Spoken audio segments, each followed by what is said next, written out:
chambers ensure that both population size and geographical spread are represented in national decision making. So why does Nigeria operate two legislative chambers instead of one?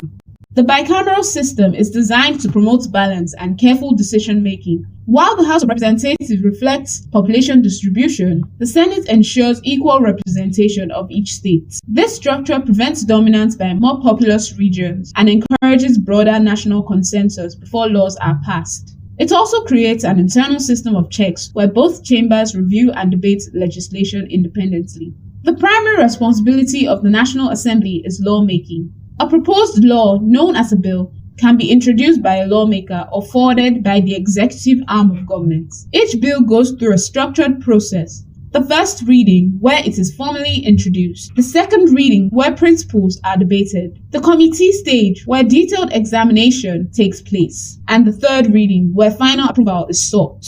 Public hearings may be held, allowing experts, civil society groups, and citizens to contribute to the process. Once passed by both chambers, the bill is sent to the president for assessment. If the president refuses to sign, the Constitution allows the National Assembly to override that decision with a 2/3 majority, reinforcing legislature's independence. But the work of the National Assembly doesn't stop at lawmaking. One of its most critical responsibilities is oversight. This means monitoring how government ministries, departments, and agencies carry out their duties. Through committee hearings, investigations, and summons, the National Assembly can question public officials on policy implementation and spending. Ministers and heads of agencies are required to explain their actions and justify the use of public funds. This oversight role is vital for transparency, accountability, and preventing misuse of power. One of the most influential powers of the National Assembly lies in the nation's finances. Each year, the President presents the national budget to a joint session of the National Assembly.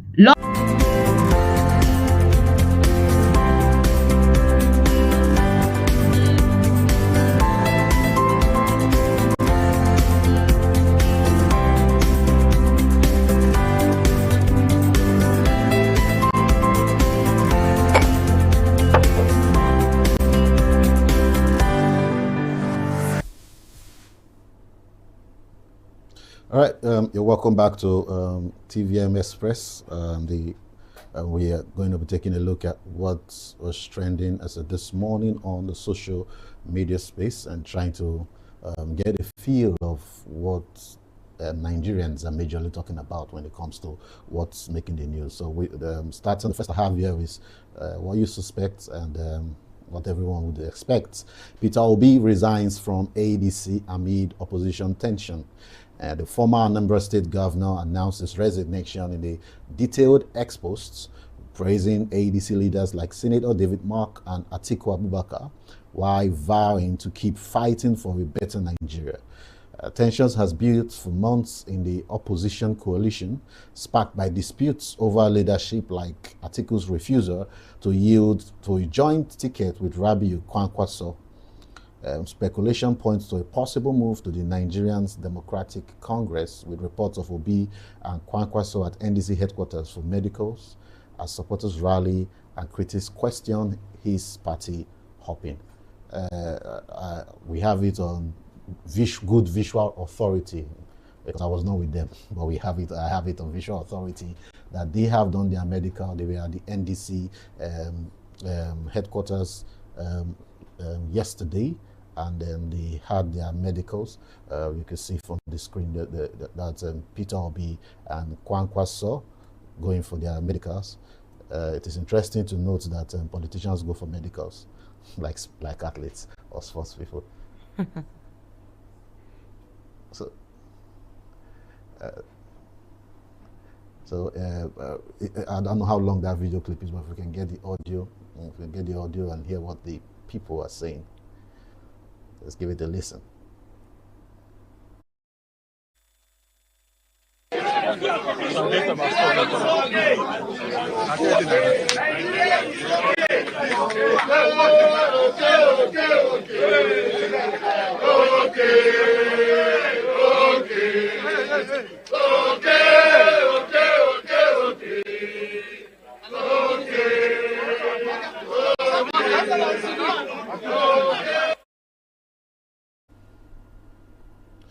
Well, I've not seen it.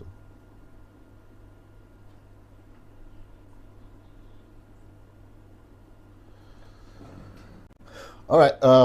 We have the post by Peter Obi, the former governor of Anambra State. He posted on us, and he said, "Let me state clearly that my decision to leave."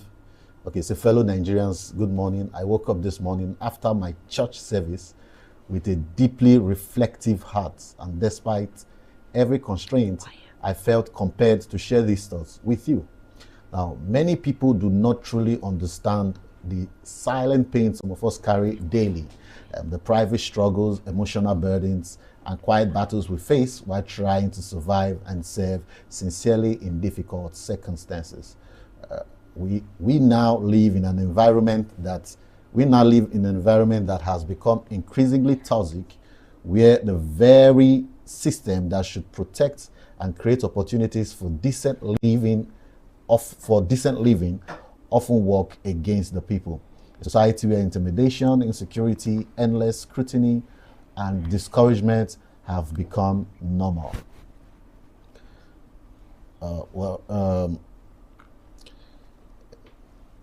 More painful is when some of those you associate with, believing you would find understanding and solidarity among them, become part of the pressure you face.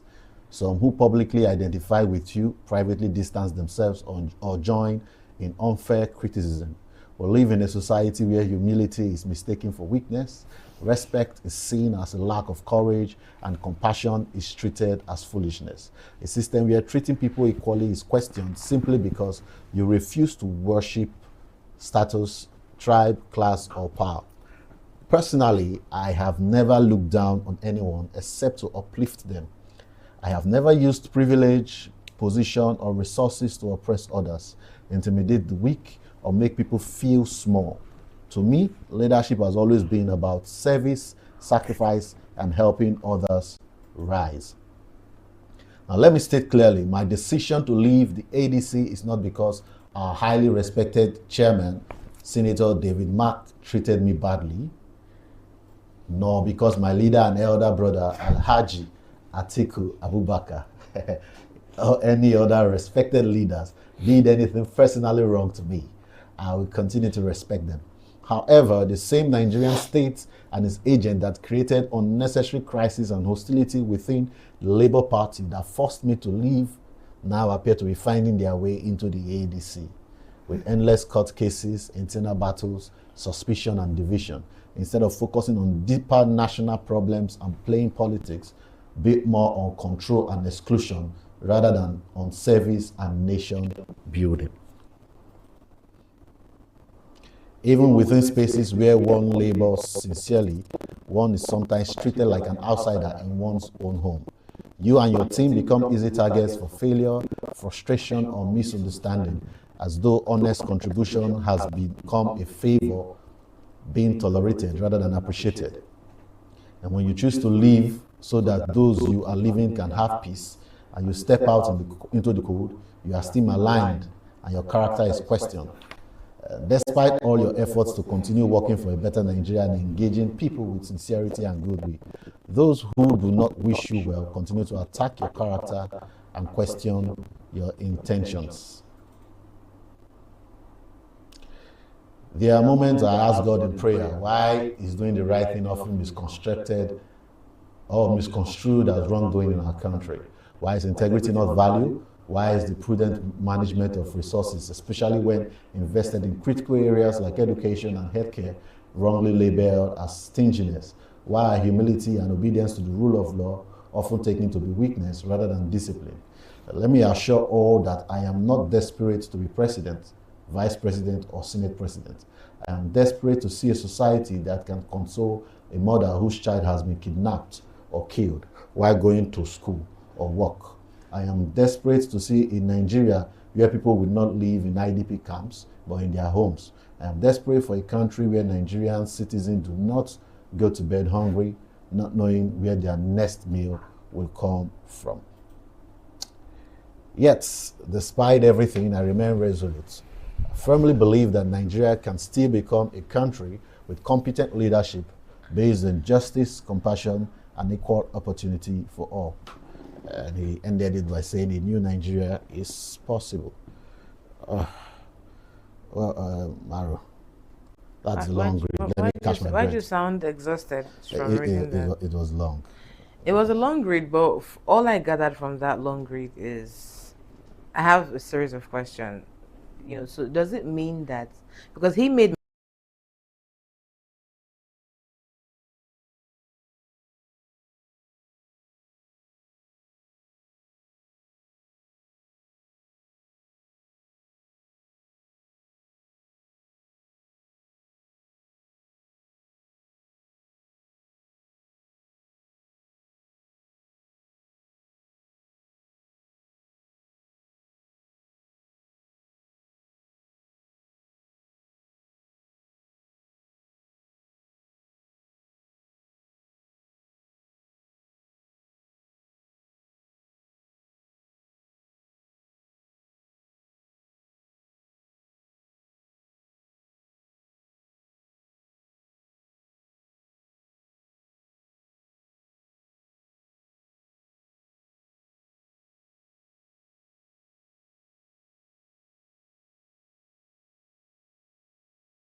he was the main person who actually started the creation pioneering of members that of party. that party. So if you have your ideology, and rather than, because you start looking like somebody who doesn't know what he wants when you are hopping from, like, barely how many years you've been through 4 or 5 parties now. For the fact that people defect, it does, or decamp, rather, it does not change their personalities.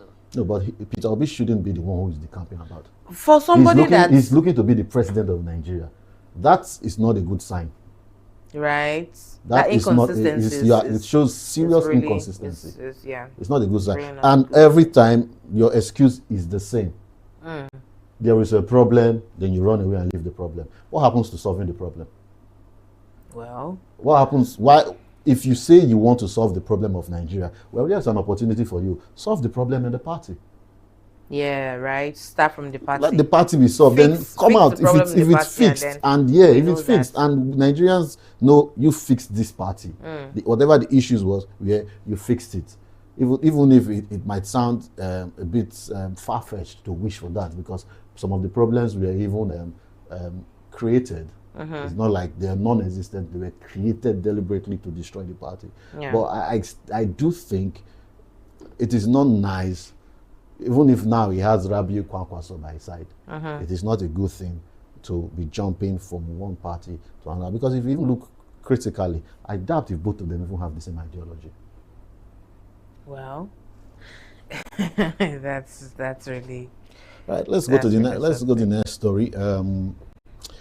On the 26th of April 2026, at least this week, it was trending everywhere. At a Efuru Motor Park in Delta State, where we are, police arrested musician. I don't know if arrested is the word to use, but okay, yeah, they arrested him. He was handcuffed. Ogene Mine Ogidi, known as Mine Ogidi or OG Milan, after discovering a pistol in his parcel.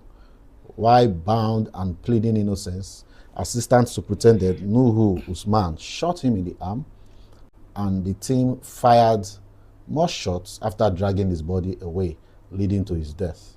The Inspector General approved the dismissal of Usman and 3 officers who now face prosecution for unlawful homicide amid grief from Ogidi's mother, whose second son died similarly in 2022, and calls for justice from the governor and activists. Well, it was a sad one. We all saw the video. I doubt if there's anybody who is Nigerian that didn't see the video of that incident. And unfortunately, different accounts of what happened has been going round. At some point, what I heard was he went to receive a parcel. Well, as at this morning, or as at last night, I was hearing another story that he actually was sending the parcel, but he did not know what was contained in the parcel. So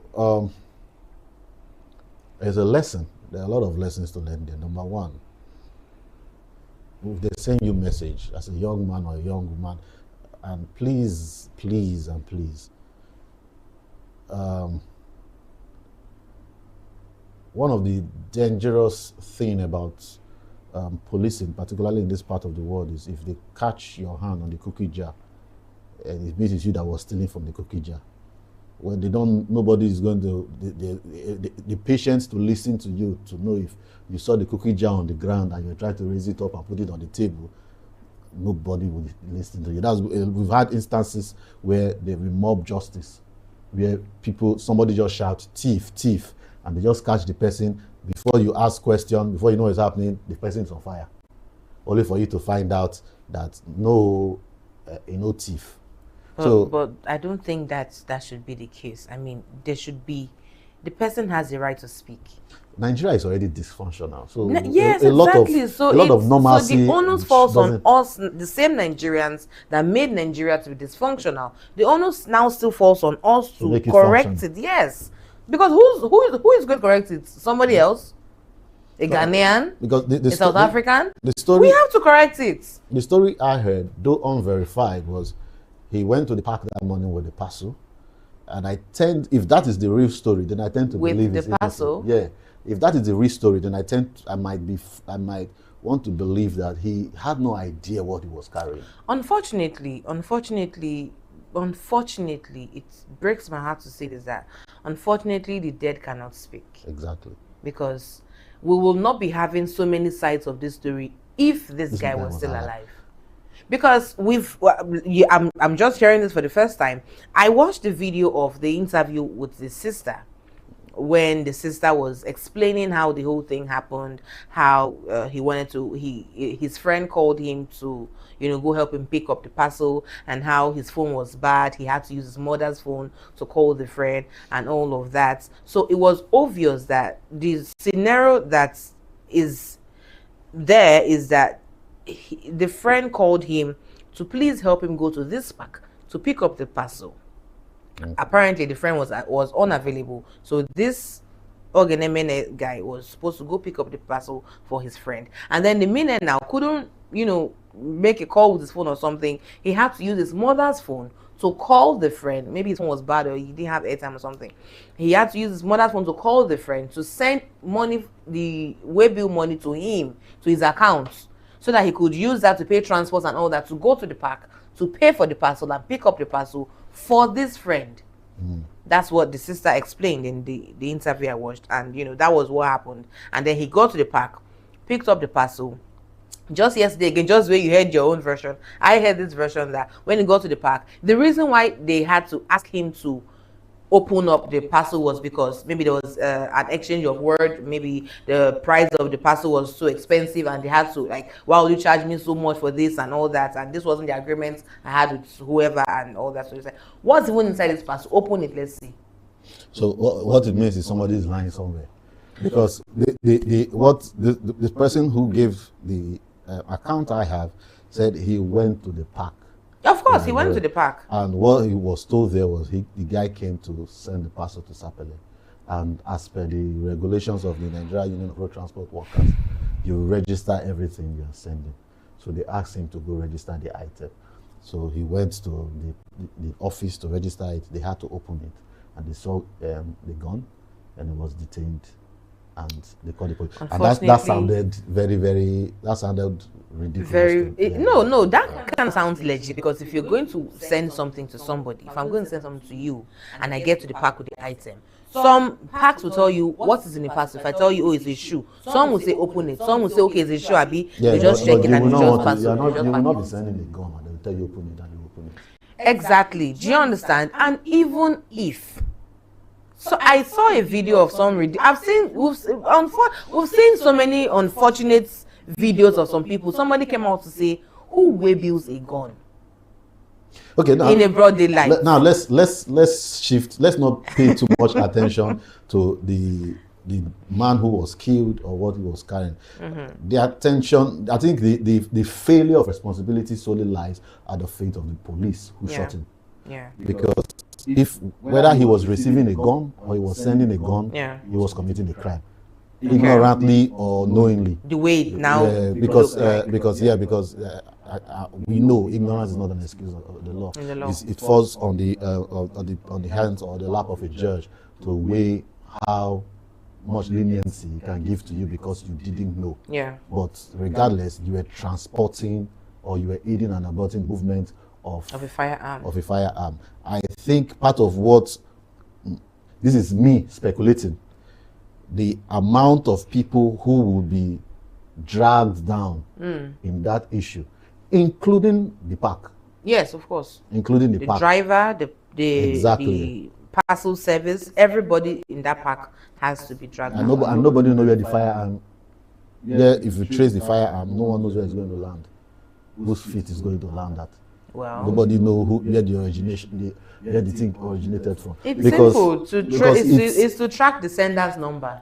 Yeah, but the killing of the man looked to me like a cover-up. Of course. It looks like.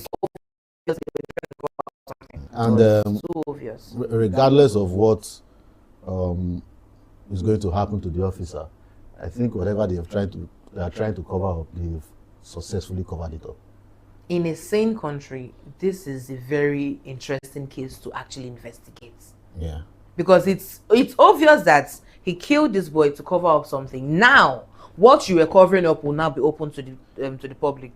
It's a very interesting case, but I just hope and pray that this boy's life does not go just like that. I really pray that justice is actually brought to this boy's family, because it's so unfortunate.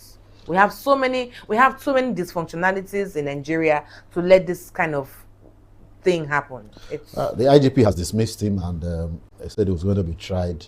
He was going to face prosecution for unlawful homicide. It's not about dismissing him. Nigerians need to see the end of this. It's not about dismissing him, yes. And then what is the next thing? Nigerians need to know. We need to know.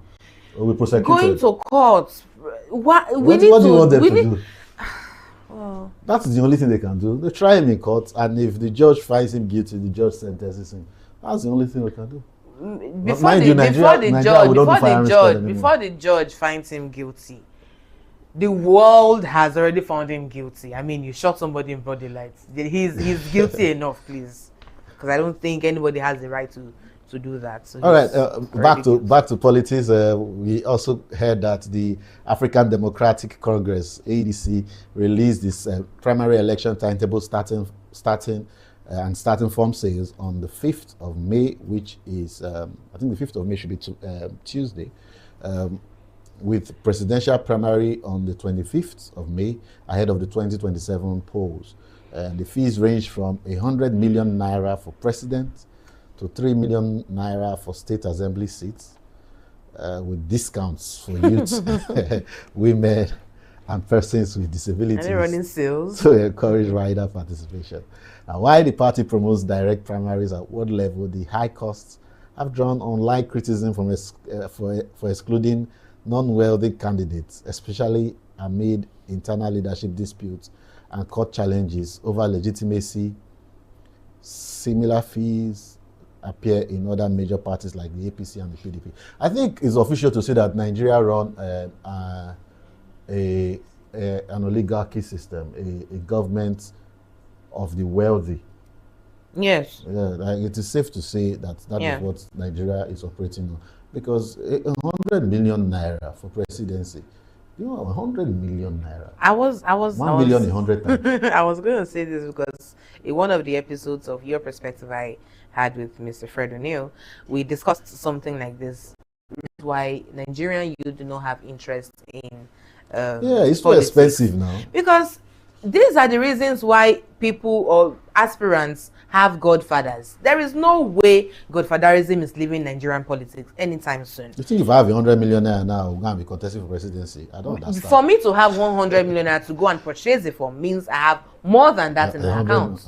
So a struggling Nigerian, you can't. I cannot struggle and invest my life savings, my life earnings, 100 million naira, and in the end I don't win. I think the idea is, okay, what you're saying is the detailed primary election timetable. I don't have the time to read all that, so you go get yourself a copy and read it and see when the ADC says they are going to do. But I think what most political party, the excuse they usually give for the high cost of the form is the expectations. They expect you to canvass, raise the money. They don't expect you to pay by yourself.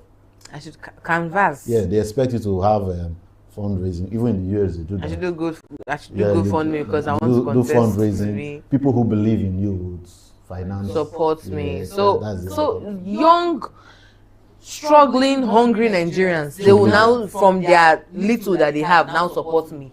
Yeah, that's and then I will now make up 100 million with people's money, and then I will not now win. Yeah. What do I now tell them? Please.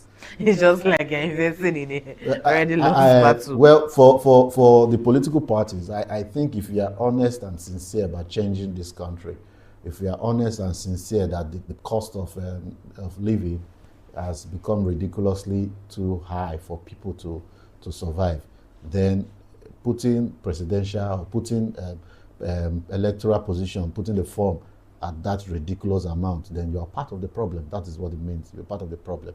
Things are high and you reach your turn, you did not bring it down. What are you not saying? So you can't come and complain as opposition that things are expensive when you are selling your form for 100 million naira. What's the difference between you and the ruling party at the end of the day? So that's that. Then from Kogi State, we have the Yahaya Bello picks up APC forms for Kogi Central Senate bid. Said the women groups handed Bello the blue APC expression of interest and nomination forms for Kogi Central on Saturday, positioning him as the party's consensus pick to challenge PDP Senator Natasha Akpoti Uduaghan. And yes, governor who led Kogi 2016 to 2024 faces an ongoing EFCC money laundering trial over 80.246 billion naira after surrendering in 2024 and securing a 500 million naira bail. He calls it politically motivated. While Bakas praised his infrastructure record, critics highlights the EFCC case and questions his ambition amid INEC rules that only bar convicted politicians from running. I think there are a lot of things wrong with this picture. Number one, Yahaya Bello was accused of stealing over 8 billion naira from his state when he was governor. Then he secured a 500 million naira bail. And that was in 2024. Now he says the matter is politically motivated, right? Then another issue I have to pick with this is every time we say give women a chance, women will do better. As we are fighting for women in one direction, another group of women in another direction will still come out and just do something that you'll just be shaking your head. It was a women's group that handed the form to him. A women's group. To go and fight another woman. Well, men also do that, Mr. Lawrence, please. Men do that. This is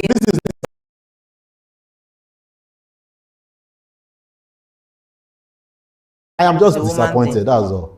Men do that. I'm also disappointed. Men stand on the fact that yes, we do that. Yes, women also do that. So we're all human. Women keep preaching. Men do that. So why shouldn't women do that?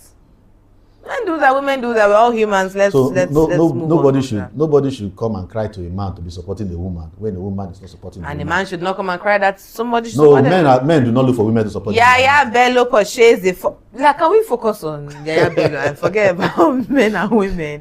Why is Yahaya Bello, picking up form for this Kogi Central? He has the right to pick up form.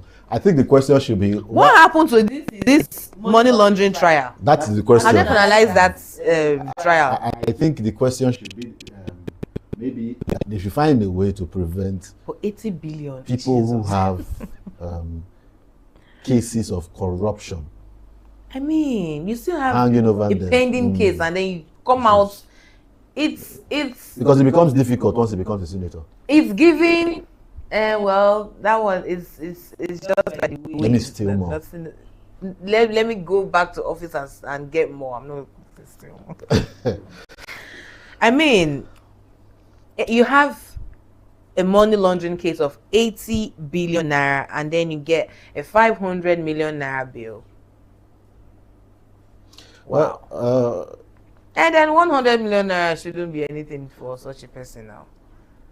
Or the amount he used to get the form should not be a problem for him because, well.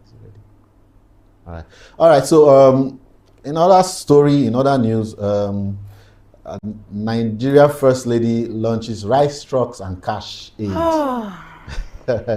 for northern families. The distribution targets vulnerable households in 19 northern states and the Federal Capital Territory, addressing hardship from flooding, insecurity, and inflation since 2023 economic reforms. Part of the renewable agenda in response to subsidy removals and naira devaluation that have tripled rice prices. And reactions online range from praise to compassionate support over regional favoritism and short-term hunger. We have a video of that. If the production is ready, let's take a listen.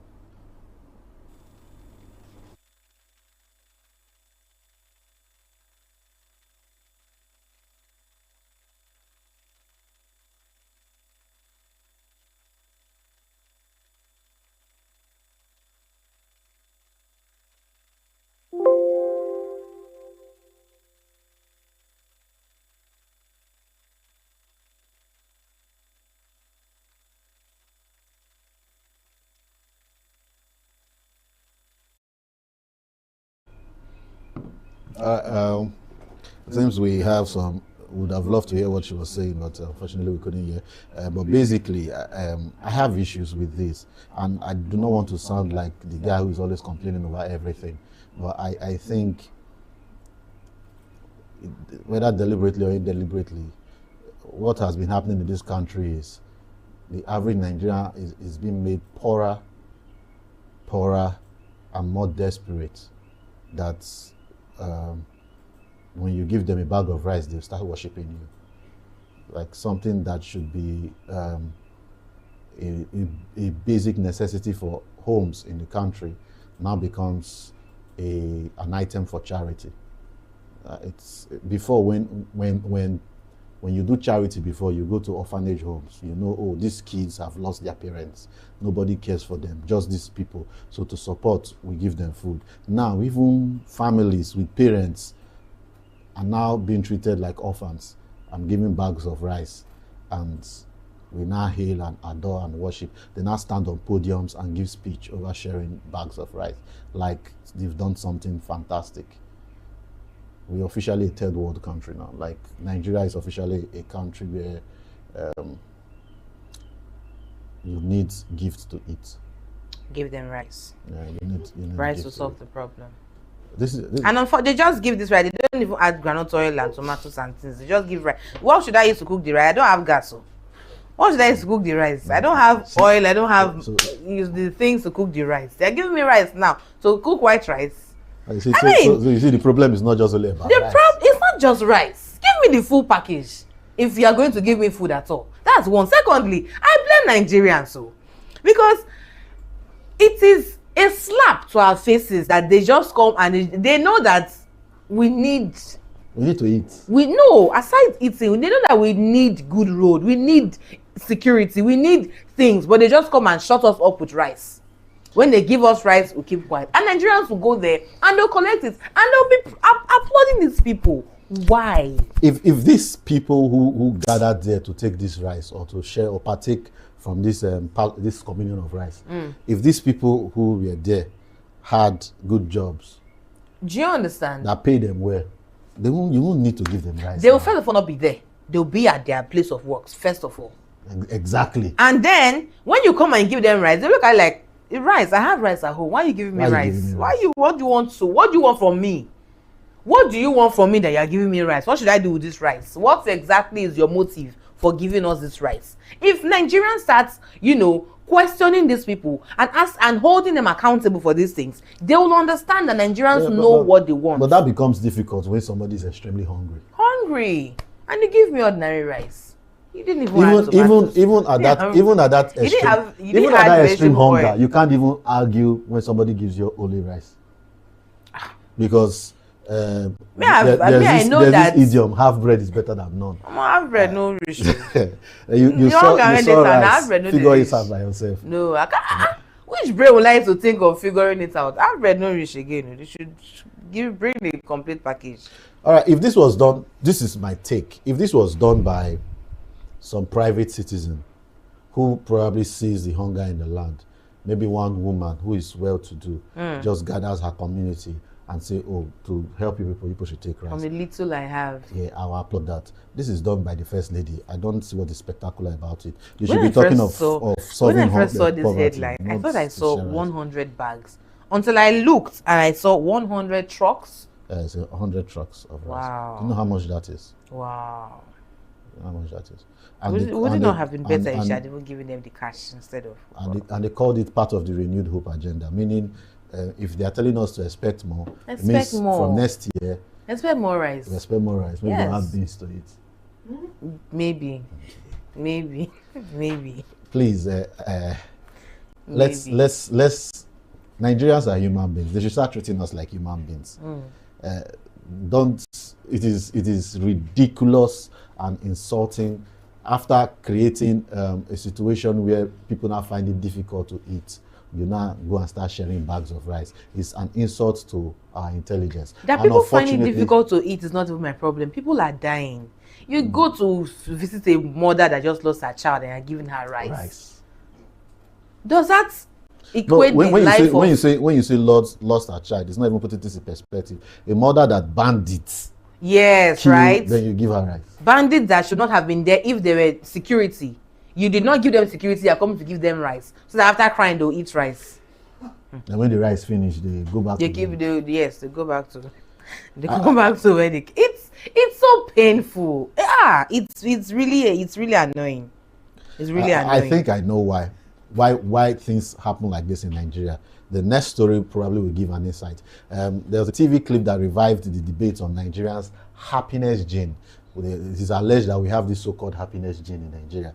Say the clip draws from a 2016 study by psychologists Michael Minkoff and Michael Harris Bond, which linked higher frequencies of the FAAH gene, ALA, around 29 to 34% in Yoruba Nigerians, to greater self-reported happiness in older surveys.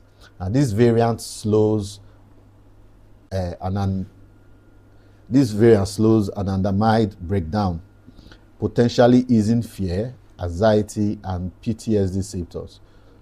Though the research shows correlation, but not causation, amid influences like income and culture. While some celebrate it as a source of national pride, critics say it overlooks Nigeria's real challenges, including its 106th ranking in the 2026 World Happiness Report and depression affecting millions. So what basically has happened is, in 2026, studies showed that we were one of the... 2016 rather. Studies show that we were like the happiest people on earth. Can we have the video play? Let's see what happens. And there's some really interesting things. So on this graph here, we see a very low prevalence of that variation A in a population, all the way up to where you have a lot of people in a country that have that variation of the gene. Okay. And we're mapping that up against happiness here. So very low levels of happiness reported in the country compared to really high levels of happiness. And the data from around the world shows that the more people have this variation of the gene, the happier that country reports being. With Nigeria, our prime example waiting for us at the top there, they are very happy, and they also happen to have many, many more people with this variation of the gene. In fact, Nigerians are twice as likely to have that genetic variation compared to people in the UK. What does this gene do? So actually, it codes for your body's natural version of cannabis. Explains a lot, Bronwyn. Explains a lot. And interestingly, Wales is falling off the map. Not even there. No, it's not even on there. Anyway, so...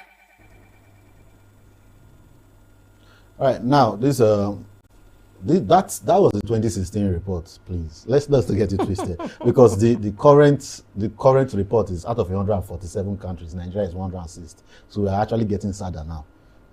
Our happiness has been taken from us. Give us more rice. So in the 2026 World Happiness Report, Nigeria ranks 106th of 147 countries. In 2025, we were 105th. In 2024, we were 102nd. We had 102nd.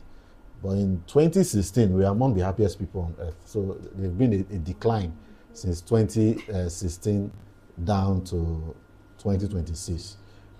In 2016, they tried to make it look like it was genetic. But regardless of what you carry in your gene, if things are not good, things are not good. No matter how. No, there's this popular saying that everybody is fine. It's just money that people don't have. Yeah. Yeah, you could be very pretty in your gene, but hunger and lack will make you look not pretty. That's what's basically happening to Nigeria. So, well, it's supposed to be on the lighter side, but unfortunately, it has even made me sad, because I was hoping that that 2016 record would still stay. I didn't really pay attention to it up until yesterday when I was researching for this. Then I realized, oh, we are no longer as happy as we used to be. All right, then down to sports. Lastly, maybe some good news. Alex Iwobi, the relative, I think the nephew of Super Eagles, J.J. Okocha, Alex Iwobi too is of the Super Eagles. Hits historic 30 goals and 30 assists as Nigerian Premier League firsts. The forward reached 35 goals actually and 38 assists over 318 appearances for Arsenal, Everton and Fulham, sealing the milestone with a goal in Fulham's April 2025 upset over Liverpool. Everton shared the throwback clips of a backheel assist, while Fulham posted a post-match tribute, and Nigeria Super Eagles wished him well in his green kits. Fans has praised his longevity with over 80 caps for Nigeria and consistent play. For those of us who don't know why they are doing all this, Alex Iwobi turned 30, which is a good news because he turned 30, but unfortunately, in the next World Cup, I think he will be 34.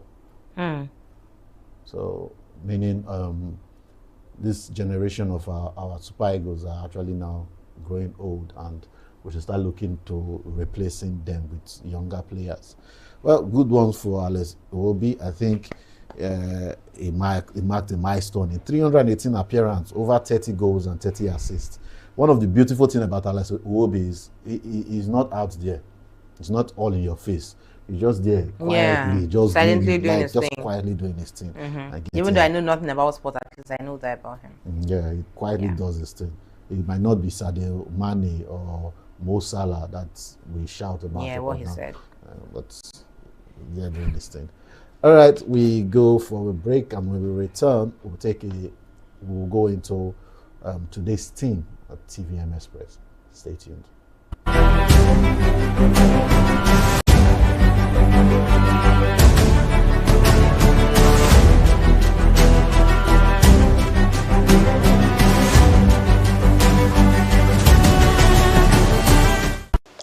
In every democracy, power does not operate in silence. Someone must ask the questions, tell the stories, and shine the lights where others would rather keep things hidden.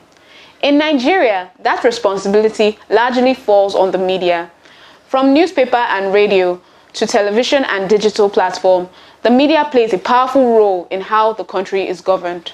Here on Explained, we're going to be looking at the roles of media in governance, how it informs, checks powers, shapes public opinion, and strengthens democracy. When we talk about the media, we mean newspapers, radio, television, and digital platforms such as news websites and social media. In Nigeria, the media reaches millions of people every day in cities, towns, and rural communities. From early morning radio to the late night TV news, the media is often the first source of information to the public. The first major role of the media in governance is information. The media tells Nigerians what the government is doing, new policies, budgets, laws, appointments, and national decisions. Without the media, most citizens would be completely disconnected from the government activities. By reporting the news, the media keeps governance visible and open to the public.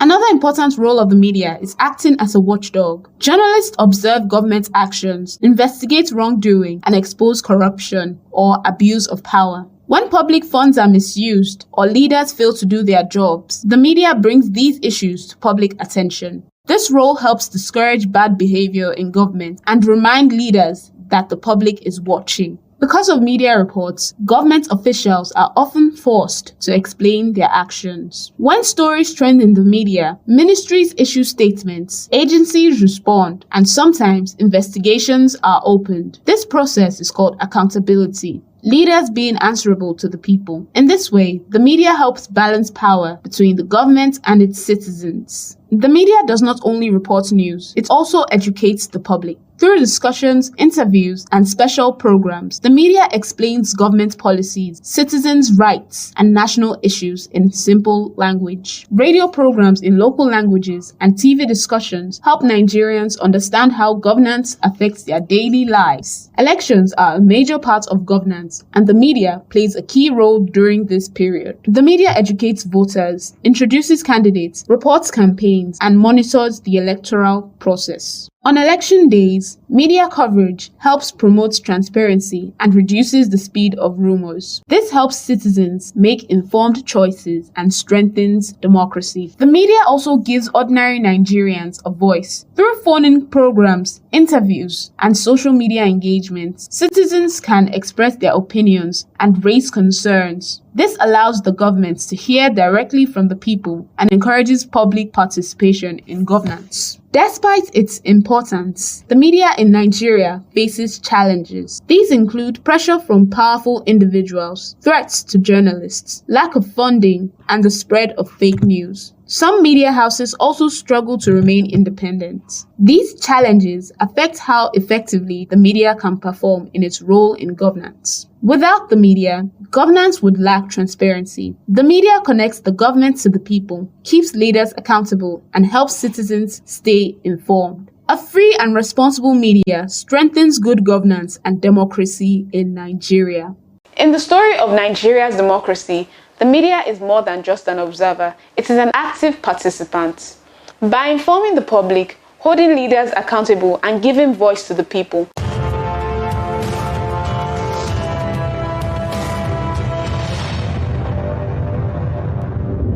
Welcome to DERSAG Engineering and Services Limited. We hold several specialized permits with the Department of Petroleum Resources, are accredited with service and product codes by NIPEX, certified by Dun & Bradstreet, and proudly ISO 9001:2015 certified.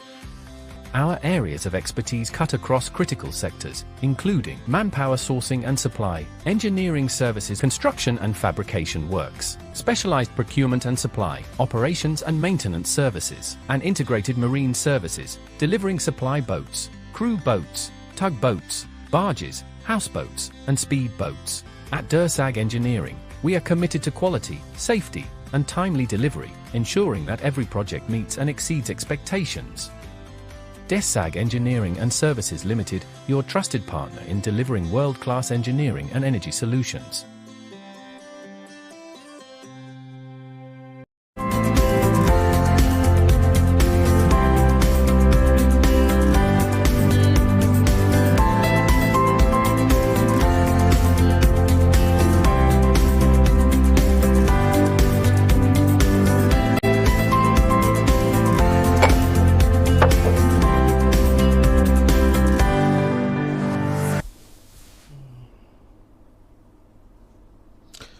Hello, you're welcome.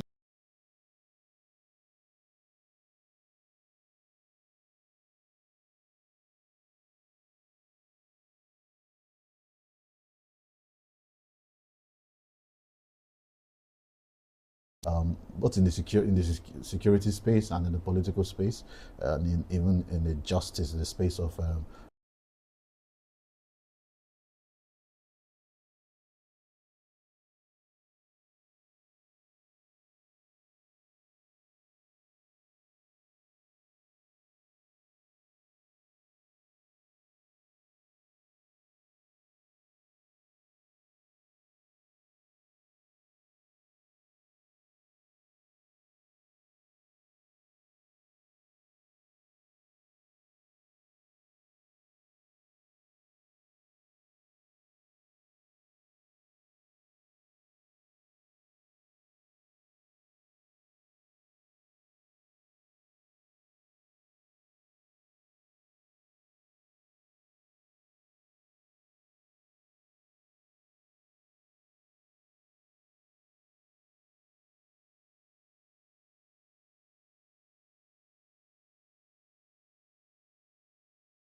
eyes of the law, he is presumed innocent.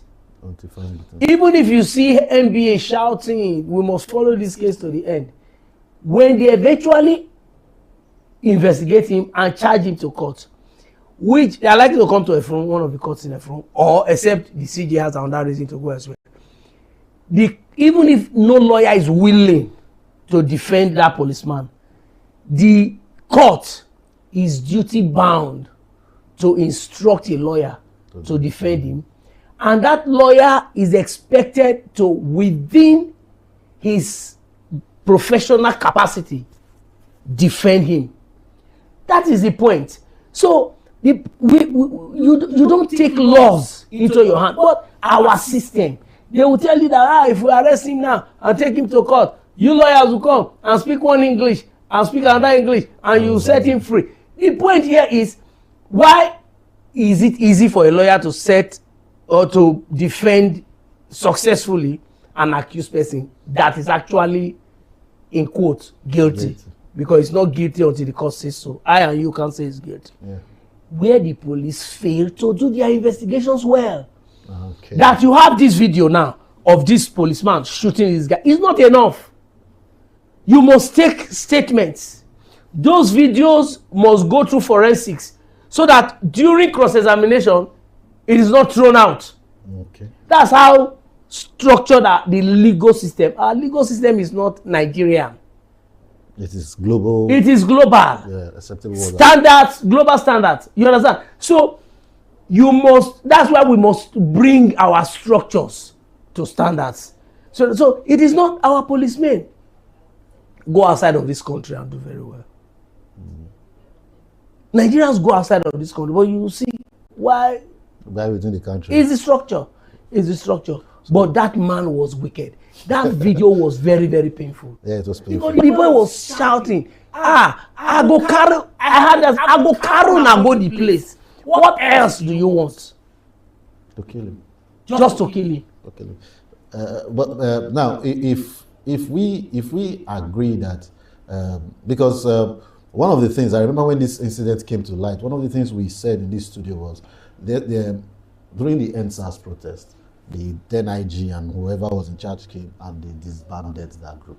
And the question I asked was, the members of that SARS were assimilated into the police force as they should, and nobody said you should fire them. But the question was there orientation, was there training, was there psych evaluation? Because people who are Nigerians were complaining that these people were killing people. It now looked like that's the issue. Instead of the issue being the people killing people, the issue became the title of the people killing. I don't know if you get what I'm trying to say. Now, do you think disbanding SARS outrightly helped curb extrajudicial killing? No, now that didn't. If you like, disband different units of the force at different times, that won't help. What will help is psychological evaluation, then consequences for bad behavior. Let me tell you, you must give it to this IG. Yeah. You must give it to him. The speed with which I will not be shocked. I will not be shocked if that accused person is brought to court next week or next 2 weeks. If we don't even get to the end of this case. You get the point. You get the point. No. You may not. Getting to the end of this point is no longer at the level of the IGP. It has now come to our table. It has now come to the judiciary, which also has its issues. You get the point. But the IGP, this thing is about whether the issue with SARS is that some of these activities has come down a bit. It's no longer as it used to be. But in a front, there are some things you can't say because of you don't have hard evidence. But a lot of things, trying hard not to say something. A lot of things happened around this like that. Some of them were applauded, some were not applauded. You know, but the point is, there is a need to follow the rules. There are rules of engagement. No matter how good you want to achieve anything, if you go outside the rules. If an armed robber or a man wants to feed his family, is that not a good thing? He wants to provide for his children. Is that not a good thing? But if he does so by armed robbery, is it still good? No. It's no longer good. So yes, you want to sanitize the society, you want to keep the area okay, but you're doing it the wrong way. It doesn't make sense. We must follow the rules. Right. You can't kill people. You can't be the judge, the accuser, the prosecutor, the judge, then the executionist at the same time. No, now you're not good like that. Well, let's bring in political leadership into this. Now, what role do you think our leadership has played to bring the police force to what it is now? And what role do you think they can play to maybe elevate it or bring it out of this present issue we have not had the right political leadership in this country for a long time, especially when it comes to in fact, we have not even dealt with the primaries of providing the basics for the people, let alone beginning to deal with structures. We've not had these people. It is, look at it, when it favors you today, you say do it like that. When it is not favoring you, you say no, it's not good.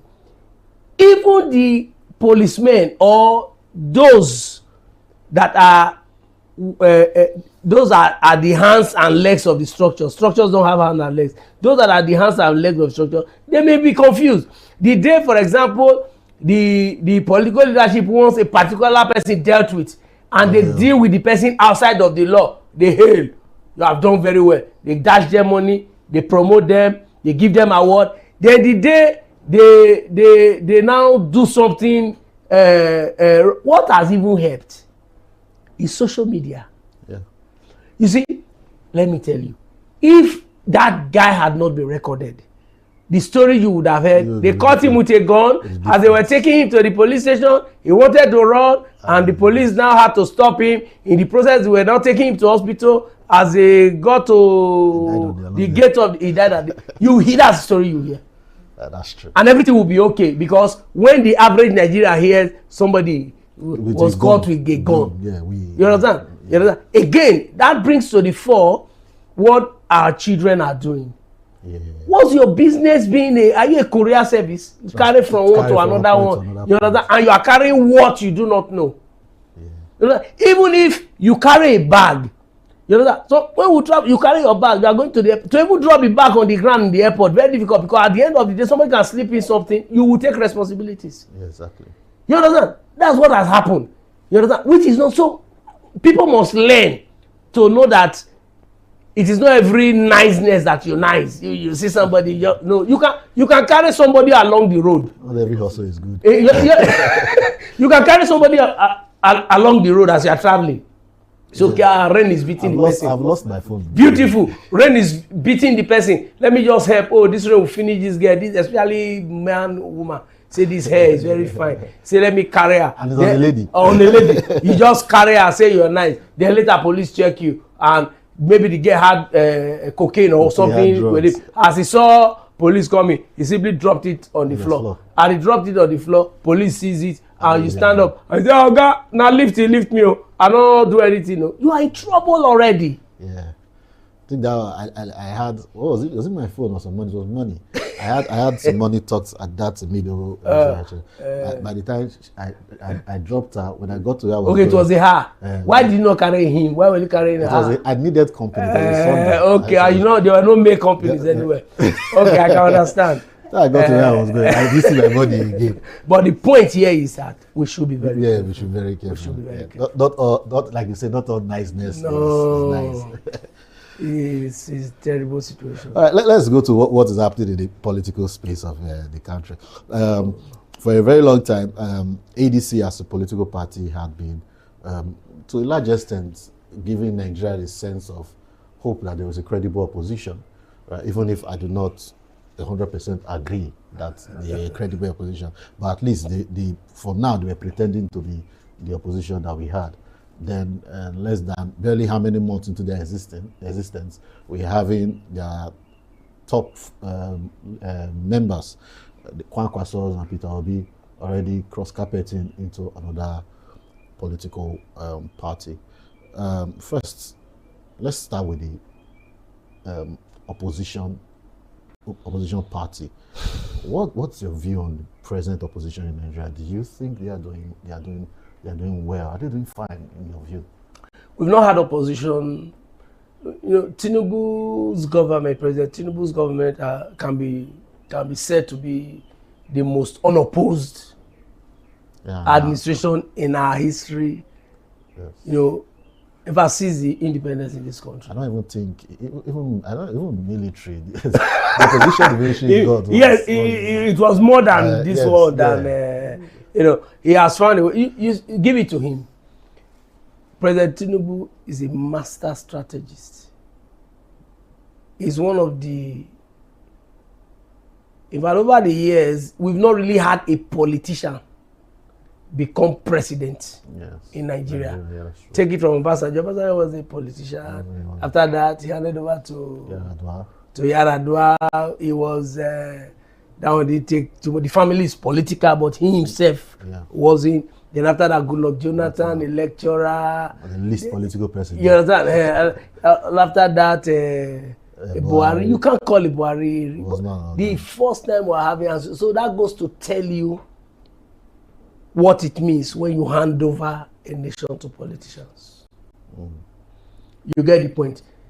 There must be a second address. You must have, for me, you must have lived your life, and it must have been clear and evident how you have lived your life. You understand?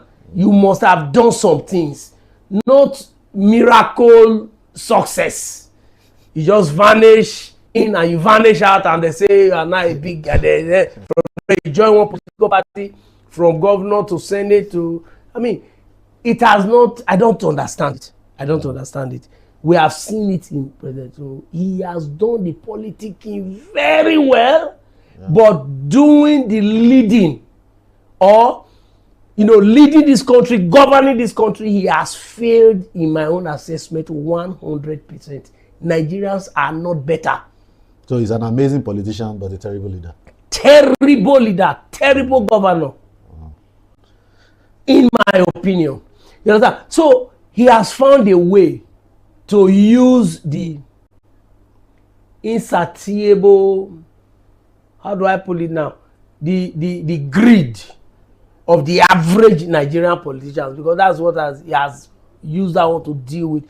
You are going to any other party, you find people around you, and it's not, and that's why this issue of poverty is very, very bad. Yeah. That's why this issue of poverty, okay, who can help me destabilize that party now? Okay, come, okay. President send a message, can give you. Oh, what's happening? He just give you 50 million in your entire life. In your entire life, you may not have had in your account 2 million naira. They just have it 2 million naira. They told you they gave you 50 million. You feel go mad. You don't hear say, okay, anything when you can do, I go do them. So. But the politicians, the political parties, like he has, the president, he is not there to make things easy for you. Exactly. You understand? There's a parable in my place. What you used to kill your enemy is not important, provided you eliminate the enemy. You understand? So you are supposed to protect yourself. So they've not been able to protect themselves. And again, when we say Nigeria, when we say opposition, majority of those involved in the politicking right now, they're really opposition. They are all together in one place now. Did all of them not cross to APC? Did they not move back? Did they not? That has been the whole whatever. It's just that Nigerians have found somehow, and I'm still shocked.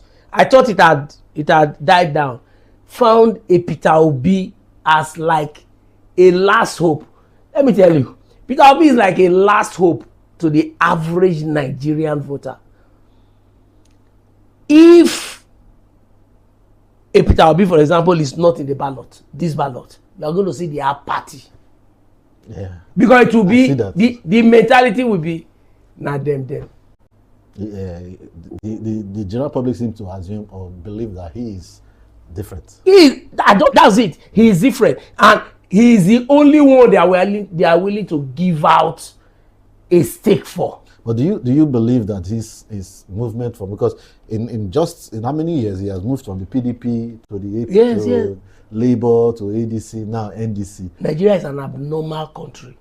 For us to be able to make things work in this country, you must do some abnormal things. Okay. You must do some abnormal things. The only abnormal thing that, because of the consequences, that most Nigerians will say, no, let's not go there, is going by coup. Okay. You understand? Yeah. Because military intervention is not acceptable anyhow. But in the democratic space, whatever it is, a situation where they are planting moles everywhere, you go to this party, if there was no case before, case will come out immediately. But the party has got to now, it's not immune. Is the party immune to moles? Nigerians will have to pray. The point here is that the time is short now. Yes. You understand? Nigerians will have to pray, and we want to believe that they did. But if you watch Peter Obi, this ADC did not start as a party. Yeah. You know, and they still posture in that manner. Yeah. Like, okay, let's be an umbrella of different bedfellows, just to. And you can watch what happened in the summit. Yes. Of political parties. Even if Peter Obi had moved to this new party, NDC. Before that summit, he would still have attended that summit. And that would still have been the position. But I think what Peter Obi has done is to give himself a fighting chance. Why? ADC is a party that, in my opinion, that Atiku has put together to fester his nest. Okay. If Peter Obi is there, and first of all, it can a serious opposition party by now ought to have zoned, because of the Nigerian nature, their presidency. If they have not zoned, it simply means they are not serious. Let me tell you, whether you like it or not, the issue of zoning will play a part in this election, depending on the candidates. Buhari did 8 years. Yes. You can't wish away that fact. Now it is Tinubu, and he has only done 4. What is fair is that another 4 should be to the south.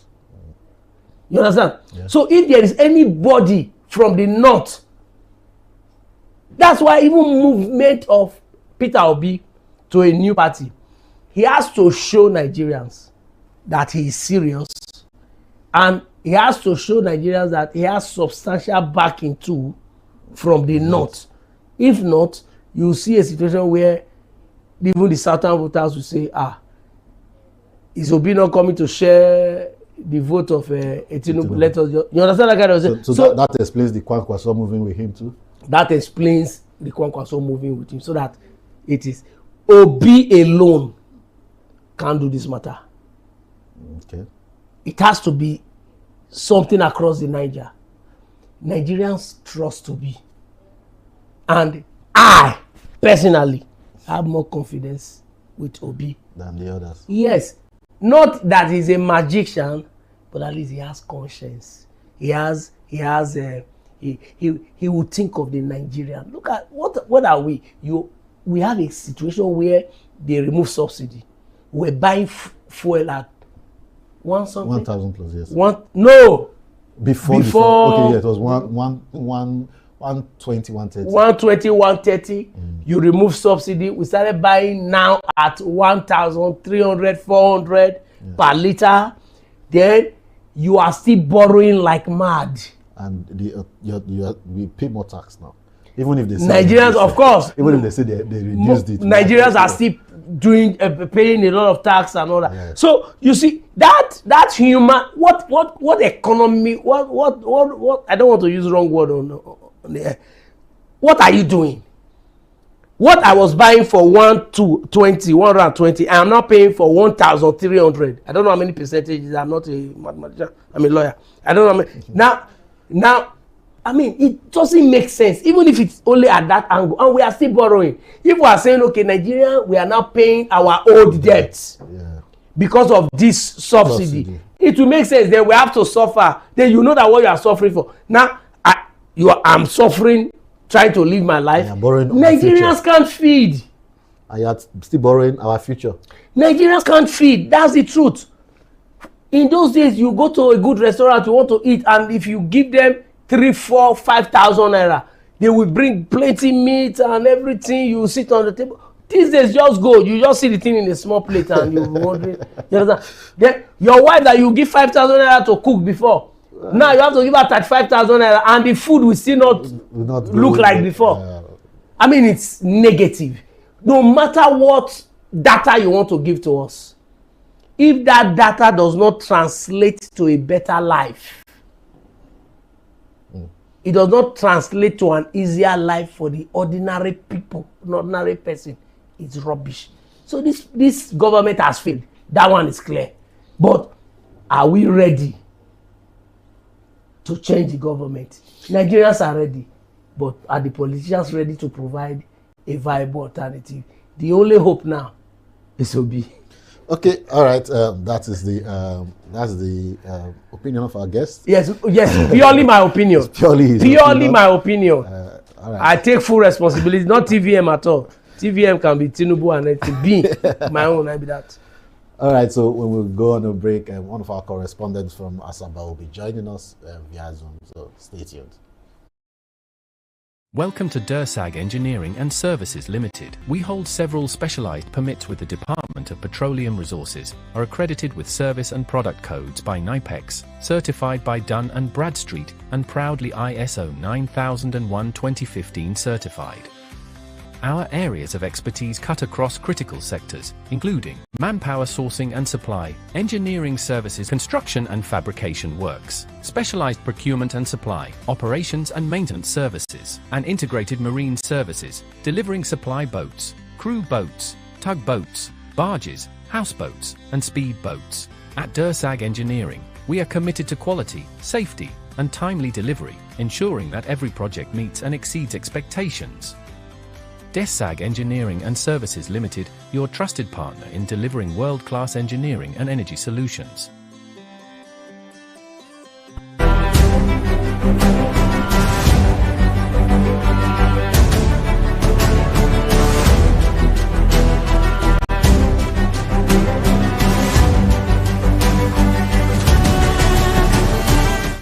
If democracy had an engine room, the National Assembly would be right at the center of it. From lawmaking to keeping government powers in check, this arm of government plays a crucial role in how Nigeria is run. But what exactly does the National Assembly do, and why does it matter to us as everyday Nigerians? Let's break it down.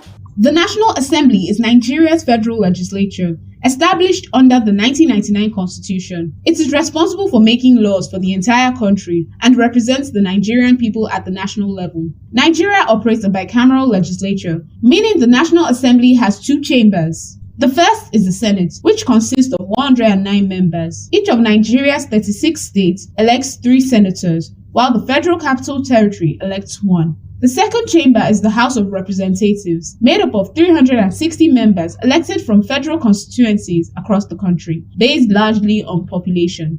Together, these two chambers ensure that both population size and geographical spread are represented in national decision-making.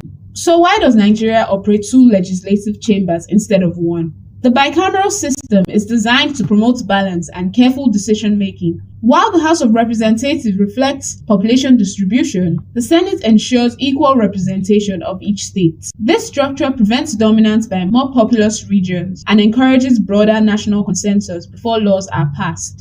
It also creates an internal system of checks where both chambers review and debate legislation independently. The primary responsibility of the National Assembly is lawmaking. A proposed law, known as a bill, can be introduced by a lawmaker or forwarded by the executive arm of government. Each bill goes through a structured process. The first reading, where it is formally introduced. The second reading, where principles are debated. The committee stage, where detailed examination takes place. And the third reading, where final approval is sought. Public hearings may be held, allowing experts, civil society groups, and citizens to contribute to the process. Once passed by both chambers,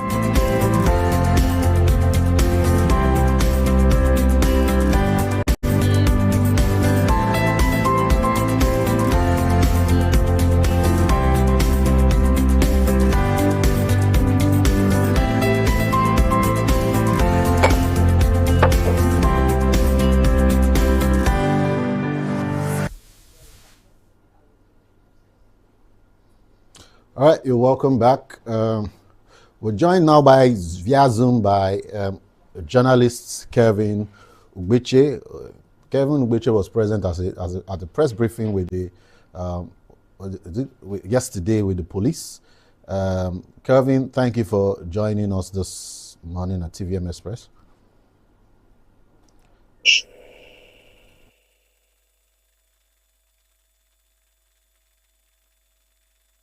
Yes, I can hear you. I can hear you very well. What you witnessed in the press brief, what exactly was said about the incident? Okay, actually, I think it's a fallout from that stuff that happened in Warri. The IGP called the commissioners and briefed them for them to take to their various commands. And from what we gathered there, the people that attended were area commandants, DPOs, and then tactical unit heads, and some of the senior officers. They were really warned and given directive. You know, the IGP frowned at the way they treat members of the public. First, one of the things that stands out is the way they use the gun. He warned them to run away and avoid any form of misuse of the firearms.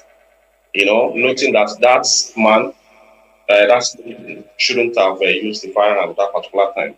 So he warned them against the misuse of that firearms and gave them different warnings. With that, I think they said he's going to set up training for all the officers so that they will learn how to be professional.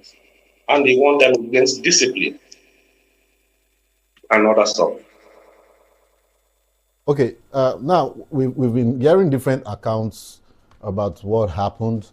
I had an account yesterday. Our guest this morning gave us another account. I don't know if the police has an official story as to what transpired that day. From what the PPRO said, you know, from his own accounts, that's the young man received a parcel. And some persons accosted him. From there, they checked and they saw that particular gun. So with that, they called the police. That was when they came. And coming, they saw the young man and they questioned him for some while. When the guy mentioned that he would take them to the person that asked him to pick it, that he does not know anything about the person, that was when they fired the shots. He mentioned that this is one of the occasions that he found very difficult to defend as a public relations officer, knowing that the guy's action was not anything to write home about. Okay, so the stance of the Delta Police Command is they are not happy with the police officer? Not at all. Not at all. That was when the IGP summoned the particular case and said they should bring everybody involved in that particular incident to Abuja. That's where the case was decided. So the headquarters here at Asaba did not handle much. It was just coming to this place from that place to Asaba, and they summoned all of them to come to Abuja, and they took them to Abuja because, you know, it's a national issue. Okay. As of yesterday, is there any indication as to where, because we understand that the IGP has dismissed the officers involved, and then say they are going to be tried in the courts for unlawful homicide. Is there any indication as to which of the court has jurisdiction over the case? Is it going to be in Delta State or in Abuja? Do you have any? for now, we've not been told, but I think there was a meeting between the police and Ministry of Justice, Delta State. And they promised, Ministry of Justice, Delta State promised speedy trial of that particular case that is belongs to them. Though I don't know if they're going to do it in Delta State or they do it there at the upper chamber. Okay, all right. Now let's shift our attention to politics, because the truth is, if we get political leadership right, a lot of all these issues we are having become minor. Now, just very recently, Peter Obi, as of yesterday, officially, officially, even if they've been rumblings, himself and Rabiu Kwankwaso officially left the ADC for the NDC. Now, in your view, what does this movement signal?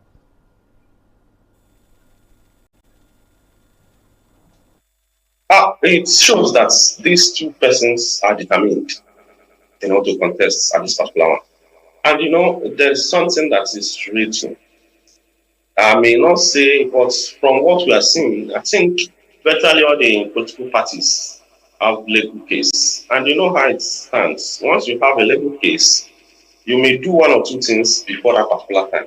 At the end of it, when you have a claimed victory, that legal case can bring you back. So these persons, I think they are shopping for a political party that is without blemish, or the legal case is minor, or they can manage. This was one of the reasons why they even left the parties they were in differently, coming to this particular agency. Now they have left and they've gone to that place. But what I'm seeing, the ruling party too is determined to claim victory. So they are doing everything. Nobody is resting. Everybody is trying to outwit the next person. So now they have gone to this place. Let's see what that party will come up with and with their image. Okay, so to you, it's just a signal of their determination to make sure that they get power from the current leadership, even if, regardless of the vehicle by which the vehicle, I mean political party. Yes, they have conveyed them. Oh, yeah. Now, my question, next question is, my follow-up question would be, do you think it's possible to have a political party in Nigeria that is devoid of rancors and internal crisis, as it were? No. Straightly from me, no. There's this scheme that they're doing. If a political party is clean, without blemish, other political parties that think that political party is a threat, infiltrate them and for one or two things to be there. You understand? So I think there's no political party that will stay without legal cases. But let's see how before people join these particular parties, they have to sit down, talk about it, have different types of meetings before they go to this particular party. But let's see what this particular one will hold. But I don't think there's any political party without a legal case or problem or internal wrangling. All right. So, Mr. Kelvin, do you think this movement is going to create the emergence of a stronger opposition, or are we witnessing further fragmentation of the opposition? From your standpoint, do you think the opposition are in sync altogether, or is fragmenting more and more? Okay, I think this will make them very stronger. Going from the party they've gone from to another party. That will make them, knowing that these particular people, they have followers. So whenever they go to their followers, will follow suit.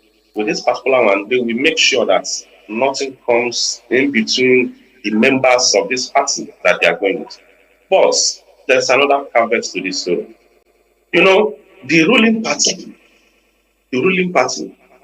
I think from what the president said after the ADC Congress, it shows that our president is afraid of defeat. Yes, because this is a man that rarely responds to issues. But after that meeting, he came out to speak on it. They think they can intimidate me. They cannot intimidate me. I'm a very radical and stubborn politician. You can see that something is touching me. I think if these people continue like this, they may still make a know that nobody knows tomorrow. Anything can happen at any particular time. When Goodluck was the president, from this I thought he was going to win. Power of incumbency. One or two things led to the other. Buhari took over. So anything can really happen. But to me, what I know is that APC can never sit back. They can never sit back. There's something they call think tank. Some of these political parties, they have think tank. These people are locked up somewhere. Their work is to think. What can we do? What are we going to do? Just like football. When the football is going on, first half, they will monitor. Second half, they will monitor. Then they will make changes. So that is what I think too APC is doing on their own side. Having those people that would think and know what we are going to do to them. Like, okay, they're going to play with disputes. Okay, if we do this to these boots, that will make them not to be good. Their performance to be bad. So that's what I think that APC will do.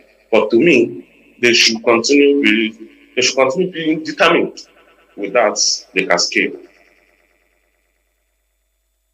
Kevin, now, if you have to sum everything up now, what do this development now say about the state of our nation, Nigeria, today? Nigeria as a country, everything playing out the way it's playing out. You have extrajudicial killing on one side, you have banditry on the other side, and you have politicians not being able to serve in their political party because of alleged involvement of ruling parties. Now, what does that say about Nigeria today, in your view? It shows that the instability is increasing. We are not stable as a country. Knowing from this particular party and the other person. Do you know that some persons can even do some things that are not too nice just to make the other people not to be stable? I could remember one of the contestants then that said that if we lose this election, this will be beaten in blood. And I don't know if you understand what I mean.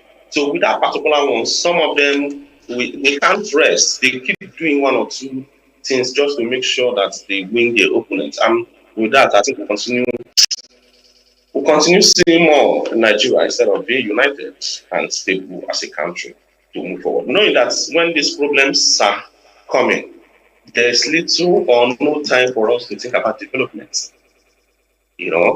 So we have to solve our problems first before the development can come. Speaking about, before I let you go, speaking about solving our problems first, the First Lady went to share food for some people in the north. Now, do you think this I don't know what to call it now, but this thing where they now give out food and hand out bags of rice and small gifts to people, do you think it's going to affect the mind of the people come 2027 as to the direction to which they are going to cast their ballot? To me, yes, to some extent. Some places they make. I could remember one of the ones I once saw that they shared there. I don't know, will I even say fancies or whatever.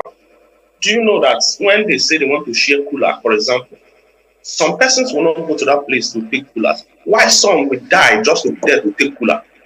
A cup of rice. Some will die to be there to take a cup of rice. You understand? So with this particular one, it will move, to me, and we Nigerians, we don't think much of tomorrow. What we know is now. What can I get? What can I get now? And if they keep giving them this particular thing, it will move their voting pattern to some extent, though to some persons. That's why we keep saying every year, let's eat the money and put our conscience. I will not be saying it. I understand, it still continues. So sometimes when it's, imagine a family that has not eaten for like, let's just say 2 days or 3 days, and the next day they give them food. While they are eating it, thank God, this particular person, I will vote something. Thinking that it will continue, I think it will change to some extent, but some will still take and vote their conscience, knowing what they can do. But voting sometimes too may not have that impact that we think. This is Nigeria. We know that sometimes they rig. Okay? So people may still vote and something will still happen. So we still pray that things go well. One of the things I think that will make Nigeria to be better is for them to make our institutions strong.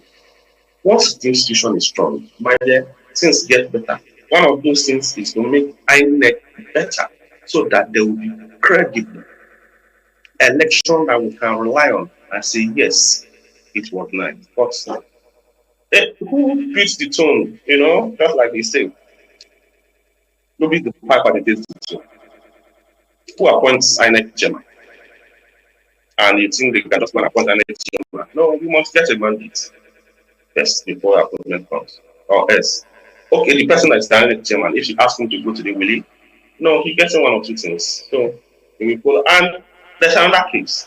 Most of the times, if I'm occupying this post and you ask me, no, you're going to do A and B. If I tell you no, if you move me, the next person you're going to bring, whatever you tell the person will do it. So it's just for us to strengthen our institution and make sure that we have credible election that we can say, beat our chest and say, yes, it really works.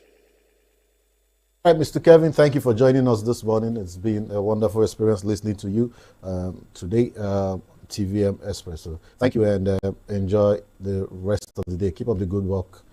God bless you. All right. So that about wraps it up for today's episode on TVM Express. Remember to send in your comments, send in your questions, your opinions, or your views to phone numbers or the WhatsApp contact on the screen. And if you have something happening in your area, the saying, if you see something, say something. You quickly just message us, and one of our correspondents will be there to find out what's happening and probably break the news. So join our social media platform, interact with our social media platform. I want to take this time to appreciate all those that have been interacting with us and joining our social media platforms. The growth has been interesting. It's you all out there that have been doing it, and I want to say thank you for showing us your support, and thank you for believing us. We like Oliver Twist, we ask for more supports, more followership, and more interaction. All right, so that's it from us in the studios at the metropolitan town of Warri, and this has been TVM Express. I am Lawrence Junior Aguele. Stay tuned.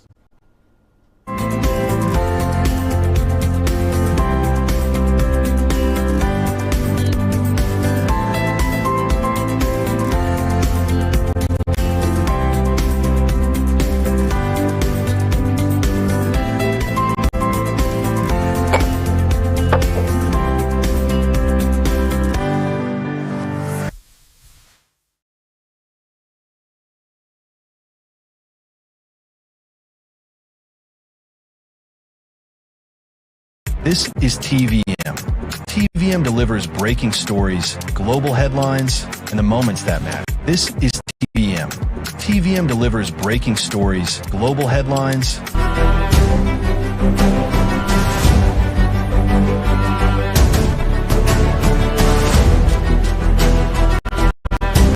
This is TVM. TVM delivers breaking stories, global headlines, and the moments that matter. From exciting sports action to exclusive local events, we keep you connected. Celebrate our culture, people, and voices with powerful documentaries and inspiring stories. Experience premium entertainment, from trending music to urban lifestyle and beyond.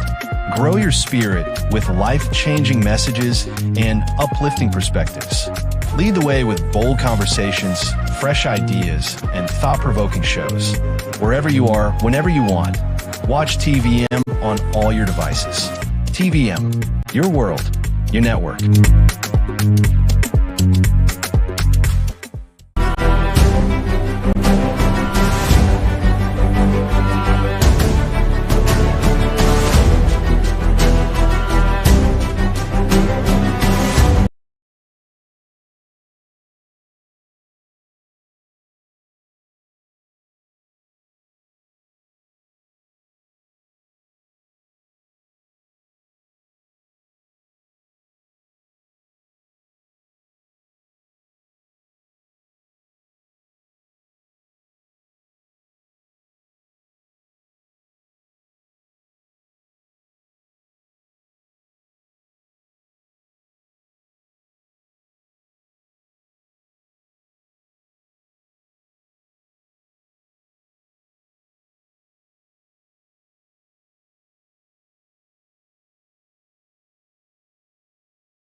This is TVM. TVM delivers breaking. Technology now plays a central role in voting and result management, yet the law still leaves room for ambiguity. Second, a repeal offers comprehensive reform, not piecemeal fixes. Instead of amending one section at a time, a new act could present a unified, coherent electoral framework. Third, proponents believe a new law can better protect INEC's independence, insulating it from political interference, while clearly outlining its responsibilities. Finally, repeal advocates argue that tougher penalties, clearly stated and strictly enforced, could reduce vote buying, election violence, and. This is TVM.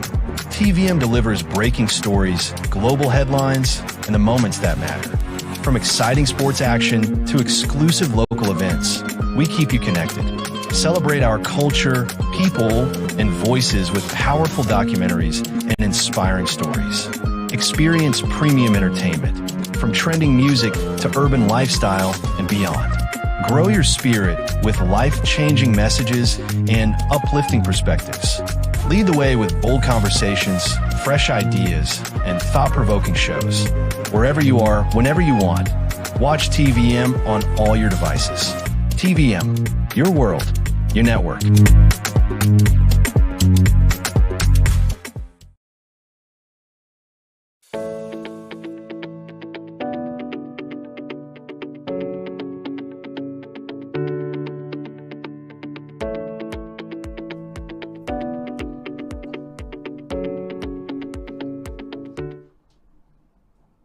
Hello there, welcome to another edition of Morning Market, a program where we analyze what the money does in the market and how the market trends, what is happening in the market affects not only the marketers, but also traders and households. Once again, welcome to today's edition. And today we're looking at food. Yes, we'll be looking at food imports against local farmers and what they produce and who is winning. So yeah, today's topic, food imports versus local farmers, who is winning. And before I proceed, I want to ask a simple question. Does Nigeria depend on food importation? Do Nigerians eat more of imported food than locally produced food? We'll find out as the program progresses. Now, one thing we should understand is that Nigeria is blessed with a large array of land, labor in terms of human capacity to, put in the work in this land or on this land as it relates to agriculture, and of course, a long agricultural history that Nigeria is blessed with. Yet, the country spends billions of naira importing food every year. Why so? So today we'll be doing a lot of analysis on this particular one, and we'll be asking a vital question, like I said, why is Nigeria feeding itself with foreign food? All right, let's start with, because today we'll be, giving the analysis at the same time, giving you graphics to understand where we are coming from. So let's start off with our first graphic so that you understand. Annually, it is put the estimates, what we spend when it comes to food import bill is approximately between 10 to 12 billion dollars. That's a food import bill annually. But the thing that surprises most of us when it comes to that question that we asked earlier on, that do Nigerians depend a lot on foreign food as against local food? Look at wheat, for instance. Heavy reliance on wheat. We import 95% of the wheat we use from abroad. We bring those wheat from abroad, from outside Nigeria. So invariably, it means that about 5% of wheat is what we have in this country that we can put into use. Okay, what about fish? Because before I came on the show, one of my producers was saying, but how? Come on, we have rivers, in Nigeria where at least we could harvest fish. Well, from the south side of Nigeria, especially the Niger Delta, where we ought to have fish, is being polluted as a result of oil exploration and exploitation. So from what we are seeing right now on the screen, over 50% of the fish we eat are imported. So local demand outpaces production in this particular sphere. And like we always say, when it comes to economic matters, inflation will never go away. We're not talking about, real-time inflation. We're looking at food inflation on this one. And, more than 30% of food inflation affects, households because of rising prices of goods and, of course, on commodities. So we can now say that high imports, when it comes to food now, high imports plus weak local supply will result in rising food costs. Definitely, because when you look at it, somehow we have seen over the years that most of the goods that is imported into the country when it comes to food, or not only food, even non-food items, they are expensive. When you put them vis-a-vis the local produced ones. Let's take an example of rice. We have the locally produced rice and, of course, the foreign produced rice. Because of how smooth and how clean and how good probably the imported rice seem to look, and feel, you say they're kind of expensive compared to the locally produced rice. But then again, the locally produced rice, most of them, you get to see debris in them, stones, chaffs, and what have you. Then, though some are trying these days, but yeah, you can't rule out some of this dirt in the locally produced rice. And so most Nigerians opt for the imported rice. All right, let's go away from that one. Let's look at Nigeria food import dependence. This is where you get the drift of what we are talking about. Nigeria food import dependence. Now look at the bar graph in front of us right now. You look at the two colors. We have a red color, and of course we have kind of green color right here.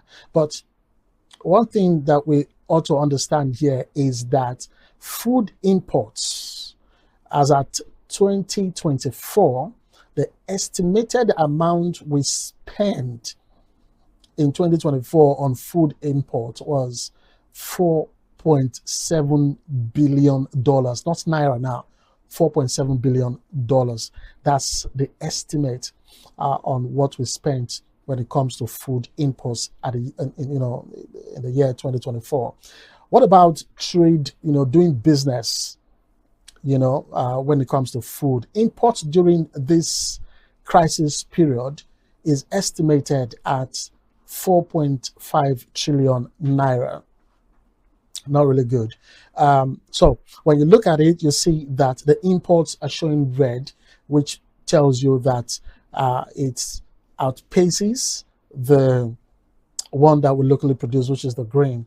It tells you that it outnumbers, it outweighs what we produce here. So from this graph, from this slide you're watching on your screen, you could tell invariably that we consume more of imported food than the locally produced ones. But don't take my word for it. We'll go deep into all of that pretty soon. So here we will conclude by saying that imports remain critical, no doubt about that, to Nigeria's food supply. Imports remain critical.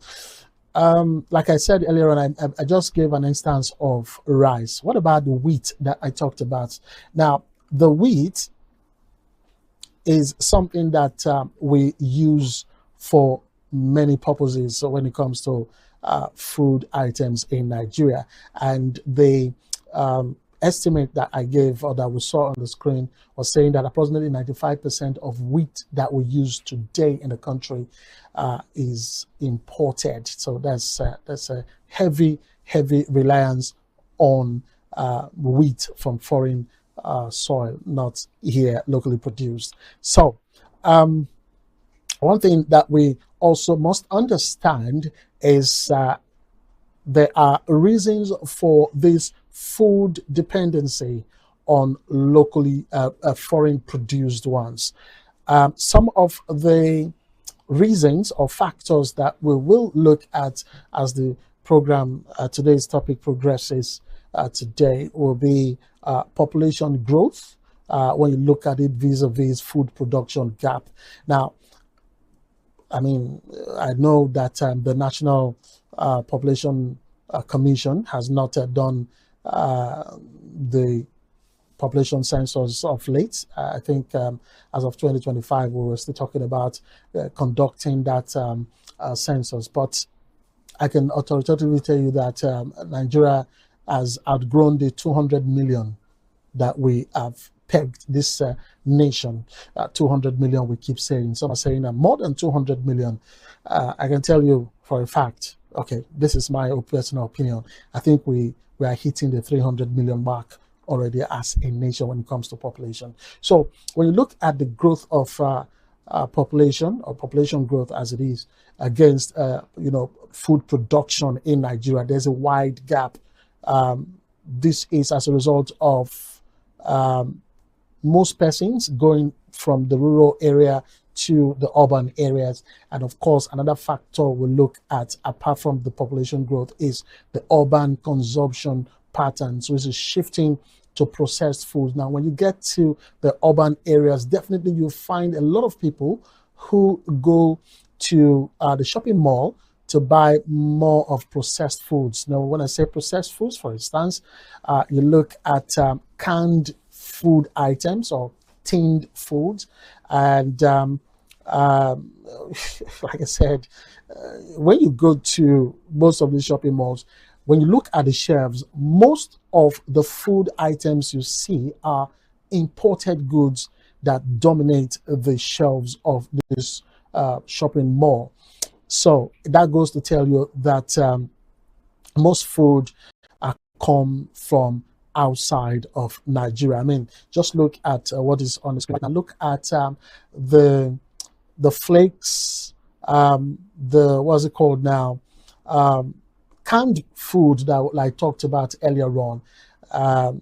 Foreign biscuits, like we have confectionaries and what have you. You see that they dominate the. I mean, let's call a spade a spade. When you consume a locally made biscuit in Nigeria and that of a foreign made or produced ones, you definitely want to go for the foreign, produced biscuits, for instance, those confectionaries. So that's what we are talking about. And then you look at Nigerian farms against imported packaged foods. Now, when you look at, I know recently, I mean, when you still go to these shopping malls, you still see some locally produced food items on our shopping malls, but you see the packaging. You compare that to the foreign packaged goods or food. Nobody will tell you to go for the foreign food and leave the locally produced or packaged food. So the packaging is all that matters. And our farmers, it's not like our farmers do not produce food, but they do not meet the demand when it comes to the number of people to feed, or the demand coming in from the consumers, or the packaging as well. And also billions spent importing food when we talk about port activity. When you go to most of these ports, especially those in Lagos, you see that most of the containers that are offloading items, they are food items. Most of the items are food items that are coming into the country. And for that, Nigeria spent billions of naira importing food that we can also produce locally. So Nigeria is not food scarce. Like I said, we have people who are ready to produce food locally, agriculturally, but it is a system deficiency that we are seeing in this country.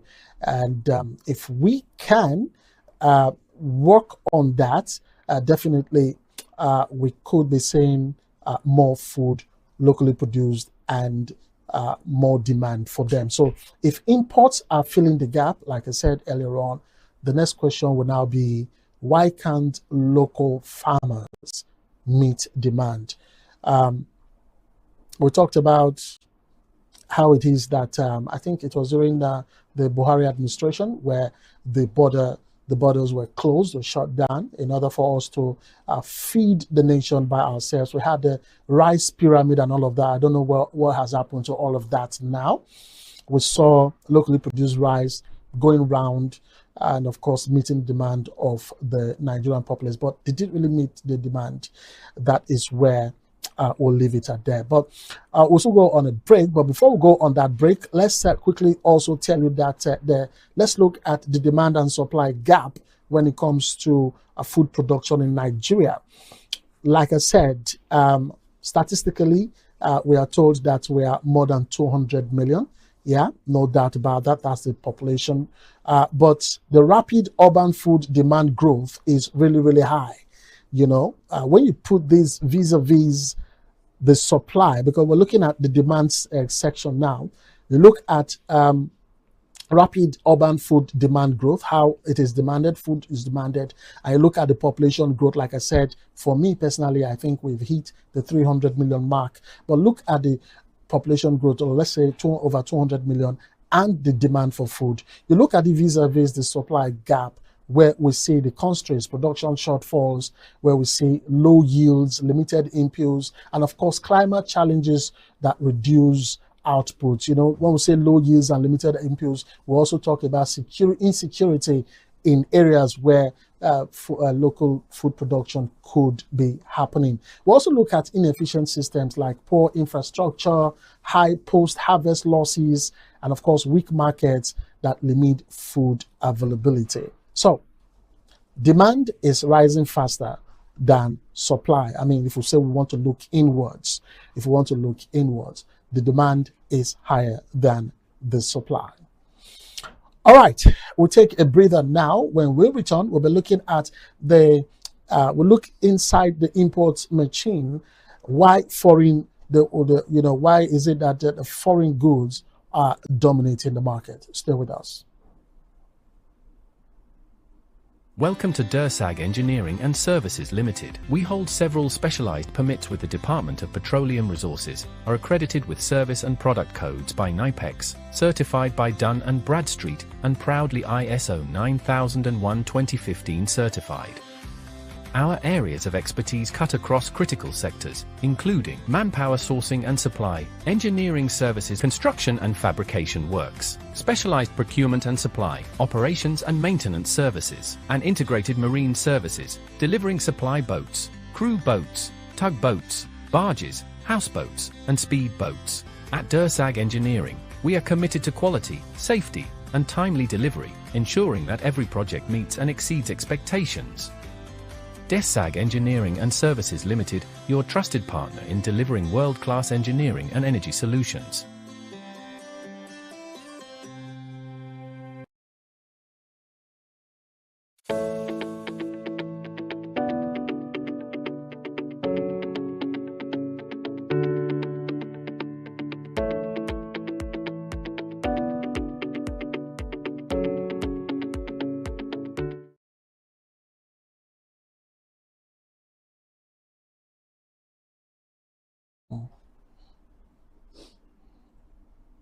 All right, welcome back from that pause. And of course, if you just joined us, this is Morning Market on TVM. All right, before we went on the break, I said we'll be looking at why foreign food dominates. I mean, before on the other segment, the previous segment, we saw on the shopping mall shelves how foreign foods dominate those shelves. So one thing that we should understand is that Nigeria is not actually a country that is not blessed with natural resources. One of them, agriculture as it is. We are blessed with, land that are not only arable, land that are very, very good for agriculture. So when we talk about food imports, it's not accidental. It's a structural thing. It's something that ought not to be. But like I said, the system is an issue. But let's look at some of the core reasons or factors why this issue of foreign food for food imports dominating the system right now. First of all, we'll look at demand outrunning supply. We touched on it in the first segment. Demand outrunning or outpacing supply. Now, when you have in economics generally, where the demand is higher than the supply, then there is deficiency, there is lack, there is insufficiency of that particular thing that is being demanded. Now, in this particular sphere, we are looking at food. The locally produced food are not enough for the populace, so to speak. So the demand for food, for instance, we talked about the issue of fish, because I know when we showed that slide that Nigeria imports 50% of the food that fish that we eat today. I know some persons will be like, but there's fish everywhere now. Well, there are some fish that we eat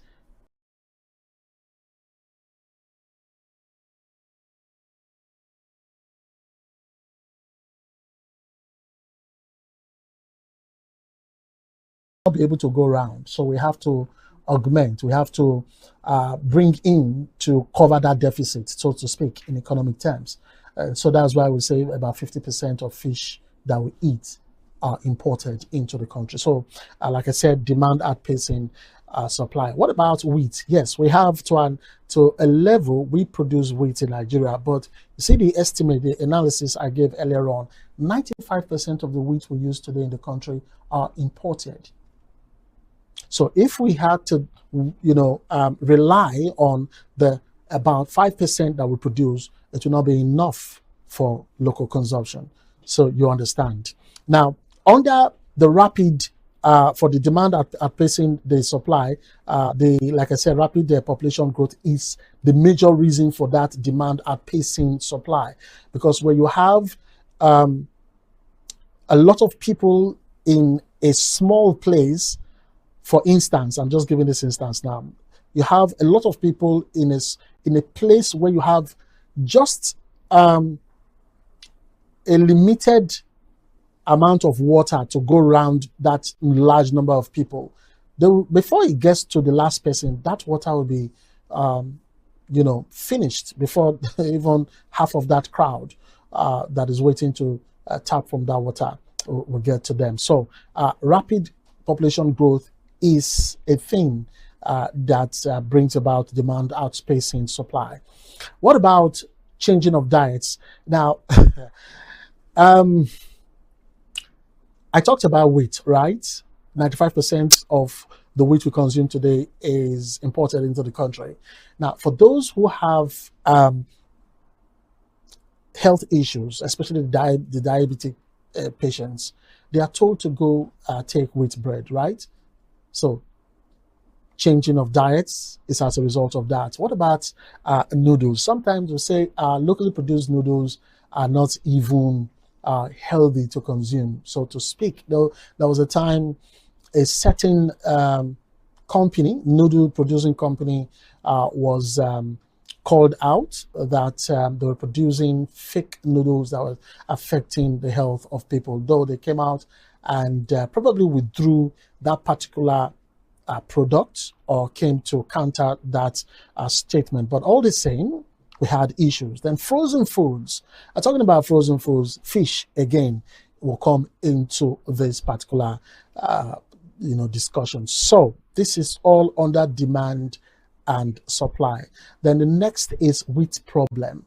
Another factor why we're seeing imported food dominating our local food. Now, the climate mismatch for large-scale production of wheat is a very worrisome factor. Wheat, the condition that we have here, does not actually encourage large wheat production or large-scale production of wheat. So that is a problem. And heavy reliance on imports for flour industry is another thing. Yes, flour is another food item that we import. largely from abroad. I mean, what we have here in Nigeria is not enough. Let's look at the wheat dependency crisis in Nigeria. Maybe you get to understand all that I have been talking about. This is data packed, so it's not my own analysis on this particular one. Now, Nigeria's wheat supply is overwhelmingly on imports that are imported in the country. Like I said, local production of wheat is less than 10%. If you remember, I said it's about 5%, approximately 5%. Why the imported wheat, like we talked earlier on, is from between 90 to 95%. All right. So wheat imports are projected, according to the data in front of us, says it's 4.4 million tons. All right. Now, this is very worrisome. 4.4 million tons. So Nigeria depends heavily on imported wheat. We've talked about this one. Let's go to our next factor why we have imported food dominating the Nigerian market. Cost advantage of imports is another factor that should be looked into. Now, global economies of scale is on one hand, then subsidized agriculture in exporting countries is another hand. Now, when we talk about cost advantage of imports, was it a couple of days ago, or was it yesterday? We're talking about the comparative advantage of Nigeria, and we're asking, what is it? Anyway, let's not go into all of that. But global economies of scale has made it very difficult for us to have more of locally produced food that will compete with the imported food, so to speak. Now, because of the way agricultural produce are subsidized, it invariably means that anyway, this is just trying to help the locally produced ones for exportation purposes. So even the few that we have, that we are producing, that is supposed to feed the nation, we are even exporting them. All right. So this is what this is all about. Let's look at the food import drivers of the economy, where we'll talk about, we've already talked about some of them. Population growth. Yeah. This is one of the driving factors, population growth, where we have a rising population increases demand for food, like I said earlier on. There's no way that you have, for instance, let's take an instance of the Warri metropolis. Let's assume that as at 2024, the population in this city was about 4 million people. As at 2025, it rose, I'm just assuming now, that it rose to from 4 million to about 6 million. Now, the demand for some certain things in the city will increase. Those who are producing those certain things will fall short of supply. All right. So this is, I just brought that angle so that you understand this population growth.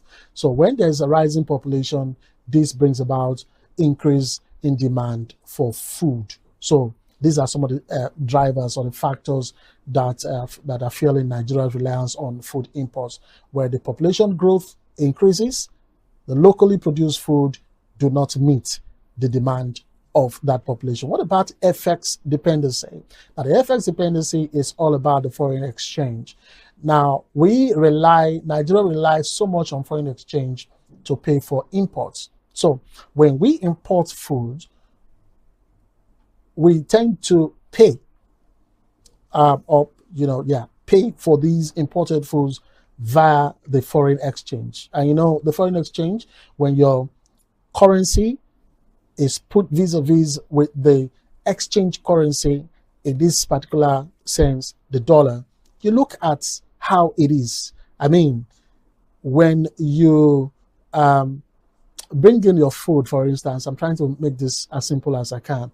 when you bring in your food into the country, you want to ensure that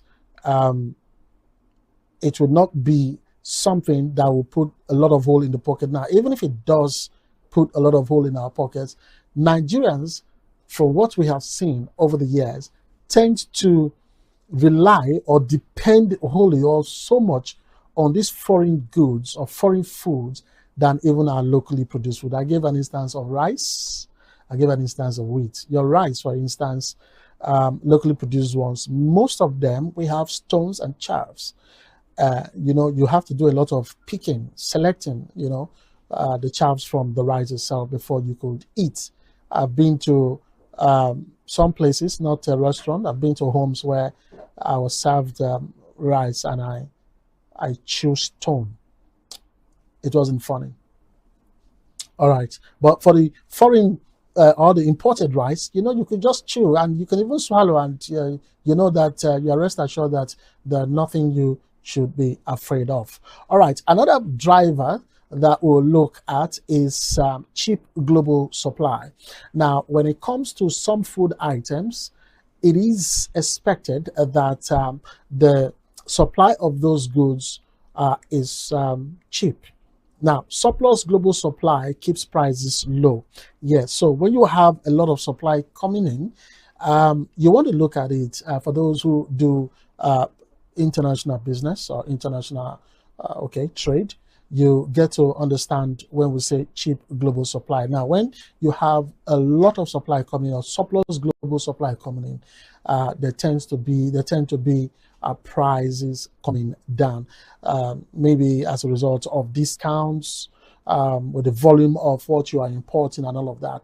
But in the local market or for the local producers, it's not like that, you know. I mean, we you know, those kind of things. So yeah, one of the driving factors here again, or the key factors fueling Nigeria's reliance on food imports, is as a result of surplus global supply, prices coming down. And then lastly but not the least is the processing advantage. Now, imported input actually supports local food manufacturing.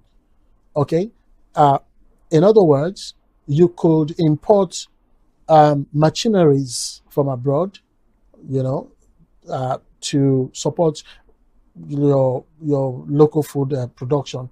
For instance, those who are into mechanized farming, those tractors and, you know, machineries that you use, your machines that you use in your mechanized farming, you know, those materials or those machines are imported from abroad. So processing advantage, not a problem when it comes to relying on some of the food imports that we have. All right, let's go away from that one. And another thing that we'll look at is the supply chain efficiency. Now, imported goods, I like you to understand, arrive processed. Okay, I don't think there is any imported good that comes fresh. If it's coming fresh, it has to be frozen. Okay, so it's all part of being processed. They are processed, they are packaged, and they are ready. That's for imported goods or foods. What about the locally produced foods? Are they processed? Are they packaged? Are they ready? You know, so these are some of the things. For the imported food, you see the supply chain efficiency, very, very efficient when the supply is ready. They are well packaged. I mean, only the packaging alone, for instance, would even want you to buy more of such, you know, and then they are processed. Like I talked about the green beans and what have you that we have seen. But let's look at bread, the producing of bread or bread economy in Nigeria. You know, this will give you another understanding or picture of what we are talking about. Now, we have wheat that is imported, taken to the flour mill, where it is processed by large-scale flour mills across the country, and then taken to bakeries, where the flour is turned into bread and other baked goods, in thousands of bakeries nationwide, and then taken to the different places where there's a daily consumption chain. You look at bread. It's a daily staple consumed by millions of Nigerian households. So you could say that bread is locally produced, but how did it all start? It came from somewhere. The wheat imported into the country, processed into large scale for flour mills, taken to bakeries where they are made into bread, and then taken to households. So this is the impact of bread economy.